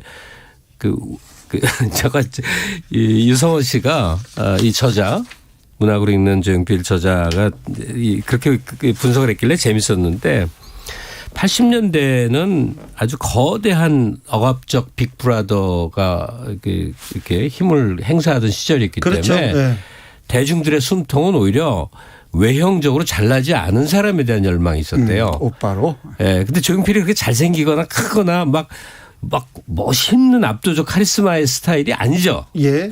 그리고 그때 인기 스타들이 대부분 또 쭉 예를 들어보니까 그렇더라고요. 김범수. 근데 조용필이 그러면 결국 무엇을 했는가? 80년대 10년간 그 전에도 활동을 했고 2000년대 바운스라는 곡까지 활동 기간은 깁니다만 80년대 10년 전체를 이 사람의 시대로 보냈는데 그 위안을 줬다는 거죠. 평범한 분석인 것 같지만 굉장히 울림이 있는 분석이라고 생각을 해요. 조용필의 이 노랫말이 그리고 음악이 우리에게 줬던 것은 위안이었다. 맨 마지막에 에필로그에서 얘기하고 있듯이 위안의 미학이면서 그 너머를 또 보고 있다는 거죠. 그게 그 역사적인 어떤 사건들과의 맥락이랄까 관련성을 놓치지 않고 있다는 점도 좀 주목해야 될 것 같습니다. 생명이 광주민주항쟁운동과 관련이 있다는 것은 잘 알려진 사실이고요. 돌아와요 부산항에도 또 다른 얘기가 있고요. 또 그다음에 창밖의 여자도 마찬가지고요. 창밖의 여자도 그렇고요. 특히 제가 주목한 것은 트로트.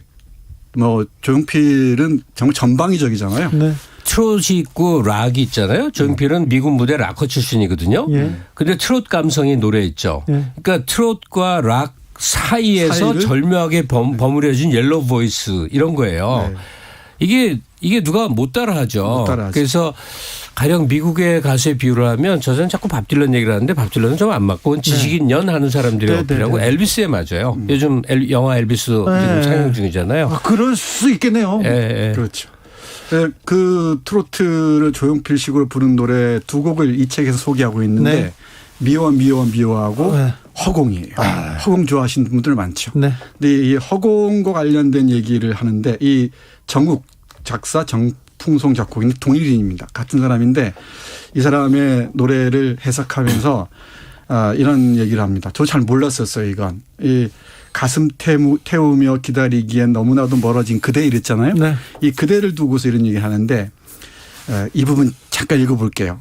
이 노래의 에피소드는 정풍송에 의해 세상에 널리 알려진 바 있다. 원래 꿈이었다고 생각하기엔 너무나 아쉽고 가슴 태우며 기다리기엔 너무나 멀어진 것은 그대가 아니라 민주였다고 한다.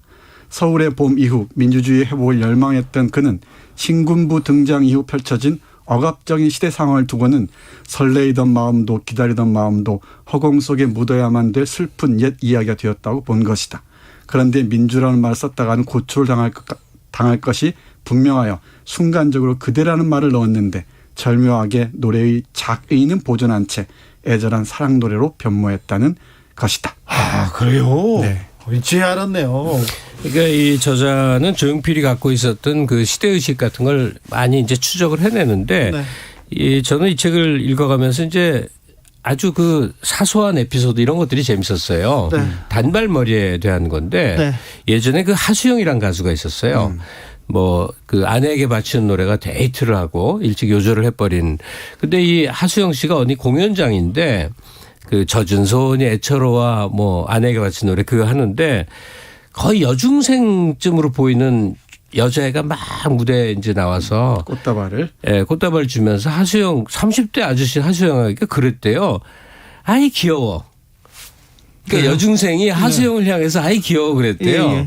하수영 씨가 그 말이 너무 웃겼던 거예요. 막 견딜 수 없이 재밌었던 거예요. 그래서 정풍송 씨를 만난 김에 박건호 씨 아닌가? 박건호 씨. 박건호 씨였나? 작곡 작사가를 만난 김에 그 일화를 얘기하니까 순간적으로 그 단발머리 여중생이 떠올랐대요. 이게 조용필하고 통해서 우리가 알고 있는 그 유명한 단발머리가 나와요. 노래 하나하나가 다 또 역사가 있군요. 아니 다 그런 뭐 이제 뒷얘기가 있잖아요. 근데 그런 얘기들이 이렇게 이 작품 분석 사이사이에 이렇게 배 있는데 제가 아는 분은 저 중정 시절에 이렇게 중정에 들어가서 안기부를 거쳐서 국정원에서 이게 퇴직한 분인데 자기 이제 정보 요원 이렇게 인생을 이렇게 휙 돌아보면서 자기가 조용필하고 노래방에서 노래 점수 내기를 했던 게 기억에 남는다고 얘기하는데 정보기관에서 그냥 그 좀 뭐라고 해야 되나 이거는 뭐 특권이라고도 할 수 없고 조금 불러다가 이렇게 한 거지만 그때는 그랬어 뭐 부르면 다 왔어 뭐 이런 얘기를 했는데 예전엔 연예인들은 그냥 청와대 정보기관 이런데 밥으로 불려다녔죠. 그러니까요. 그런 얘기를 하면서 조용필 얘기를 해가지고 제가 조금 가슴이 좀 아팠던 얘기를 단발머리는 박건호 씨가 작사하고 조용필이 직접 작곡했습니다. 그 조용필 씨랑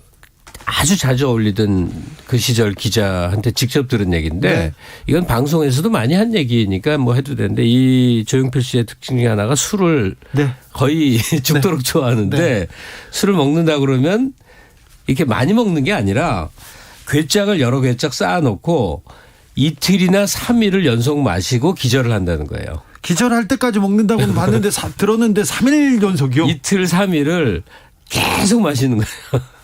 그래서 그 조용필하고 이런저런 인연이 있었던 사람들이 다 이제 범상치 않다는 얘기는 다 하거든요. 조용필 씨가 이게 범상한 사람이 아니거든요. 그렇죠. 근데 이 음주까지도 거의 그 생사를 넘나들면서 이렇게 하는구나 하면서 좀 놀랬던 기억이 있습니다. 지금 다 추억으로 다 빠져들고 있습니다. 형훈아님은 진짜 올릴까요? 저는 친구예요. 장인수님 돌아와요. 부산항해죠. 자 5782님 이젠 그랬으면 좋겠다. 귀여운 연인 눈물의 파티도 좋아요. 그런데 그런데 귀여운 여인님께서 눈물의 파티는 아마 한 표 나왔을 거예요. 조용필 큐가 안 나오지? 큐도 정 나옵니다. 정 나왔어요. 한동안 큐에 미치는데 사람들이. 아 그랬어요? 네. 3123님 조용필만큼 세대를 초월한 가수가 있을지 모르겠습니다. 노래 한 곡이 한국인 자체 감성 그대로 체화한 것 같아요. 이렇게 얘기합니다. 제가 도서관에 가서 대중가요 파트를 좀 봤어요. 네. 어느 정도나 좋은 책들이 나와 있나 했더니 조용필에 관해서 평전도 나와 있고요. 연구 논문들도 꽤 있습니다. 그 평전이 저 누구죠? 내가 아주 잘 기억 안 납니다. 아니 강헌이 쓴 것도 있긴 있는데 강헌은 어떤 짤막한 글이었던 것 같고 워낙 글을 많이 썼으니까. 네. 그리고 뭐 한대수의 그 자서전도 있고요. 제가 이 대중가요와 함께 호흡하면서도 괜히 좀 멀리한 느낌이 있죠. 이렇게 뭐 학문적으로나 이런 측면에서는 네. 저는 이 문학으로 읽는 조용필을 보면서 우리가 함께 호흡했던 대중문화들이 조금 더 좀 깊이 있게 많은 사람들에게 다가갔으면 좋겠다는 생각을 했습니다. 그렇죠. 우리의 정서를 몇 %는 만져주신 분들인데. 몇 %가 아니고 전면적인지도 모르죠. 그렇죠. 조용필 없이 어떻게 청춘과 청소년 시절 생각할 수 있겠습니까? 네, 그리고 읽다 보면 문학으로 읽는 책이어서 뭐 김소월도 만날 수 있고요. 네. 또 여기저기 폴 엘리아즈도 만나고 발레리도 만나고 니체도 만나고 그럴 수 있으니까. 그러니까 오늘 소개해드리는 문학으로 읽는 조용필은 조용필 가사를 좀 문학적으로 확장시켜 분석한 것이고요. 네. 조용필의 생애적 사실과 여러 가지를 본격적으로 그러니까 본격 저서라고 할 수 있는 건 구자형 씨의 책입니다. 맞습니다. 구자형 씨. 2018년에 나온 책입니다. 네. 그게 제일 본격 도서로 이제 인정을 받죠. 네. 노래방에서 분위기 다운되면요. 모나리자 좋습니다. 김신승님. 신납니다. 얘기합니다. 5405님 삶의 희노애락을 닮은 한 편의 시가 노래잖아요. 그래서 그 가사와 그 선율 많은 사람들이 공감하면서 젖어드는 듯합니다. 이렇게 얘기합니다. 우리 책의 맛 하면서 계속해야 될 것 같습니다. 산울림도 해야 되고 송장식도 해야 되고. 그러니까 우리 가요사 전체에서 이제 아주 탑 오브 탑 신계를 얘기하면 아마 이미자 그다음 남진 나훈아 그리고 조용필, 서태지, BTS 아마 이런 게 볼 텐데 조용필이 존재했었던 그 시대만큼 모든 세대가 한 호흡을 했던 때는 없었다. 그렇게 생각이 들어서요. 지금 저도 이제 방탄소년단을 되게 좋아합니다만 사실 우리가 그 명성에 좀 휘말려가는 경향이 있는데. 그렇죠. 노래 한 곡 한 곡에 지금 이렇게. 너무나 세계적인 각광을 받으니까요. 근데 조용필은 각자의 골방에서 온전히 내 것으로 소화를 했던 거예요. 뭐 그 겨울의 찻집인가? 그거 그렇죠. 뭐 미쳤다는 사람들 많잖아요. 막 그냥 가슴이 애려갖고 너무나 많은 추억들을 안겨준 그 어제 존재죠. 오늘 그리고 내일도 있잖아요. 왜 빼요? 이렇게 얘기하는데. 맞아요. 자, 문학으로 맛본 조용필, 문학으로 읽는 조용필이었습니다. 정선태 교수님, 김갑수 평론가 감사합니다. 네, 고맙습니다. 신은숙님, 얼른 조용필 노래 들려주세요. 그래야 되겠네요. 네, 정선태 교수 그리고 김갑수 평론가가 제일 좋아한다는 조용필의 꿈 들으면서 주진우 라이브는 여기서 마무리하겠습니다. 돌발 퀴즈의 정답은 열대야였습니다. 저는 내일 오후 5시 5분에 돌아오겠습니다. 지금까지 주진우였습니다.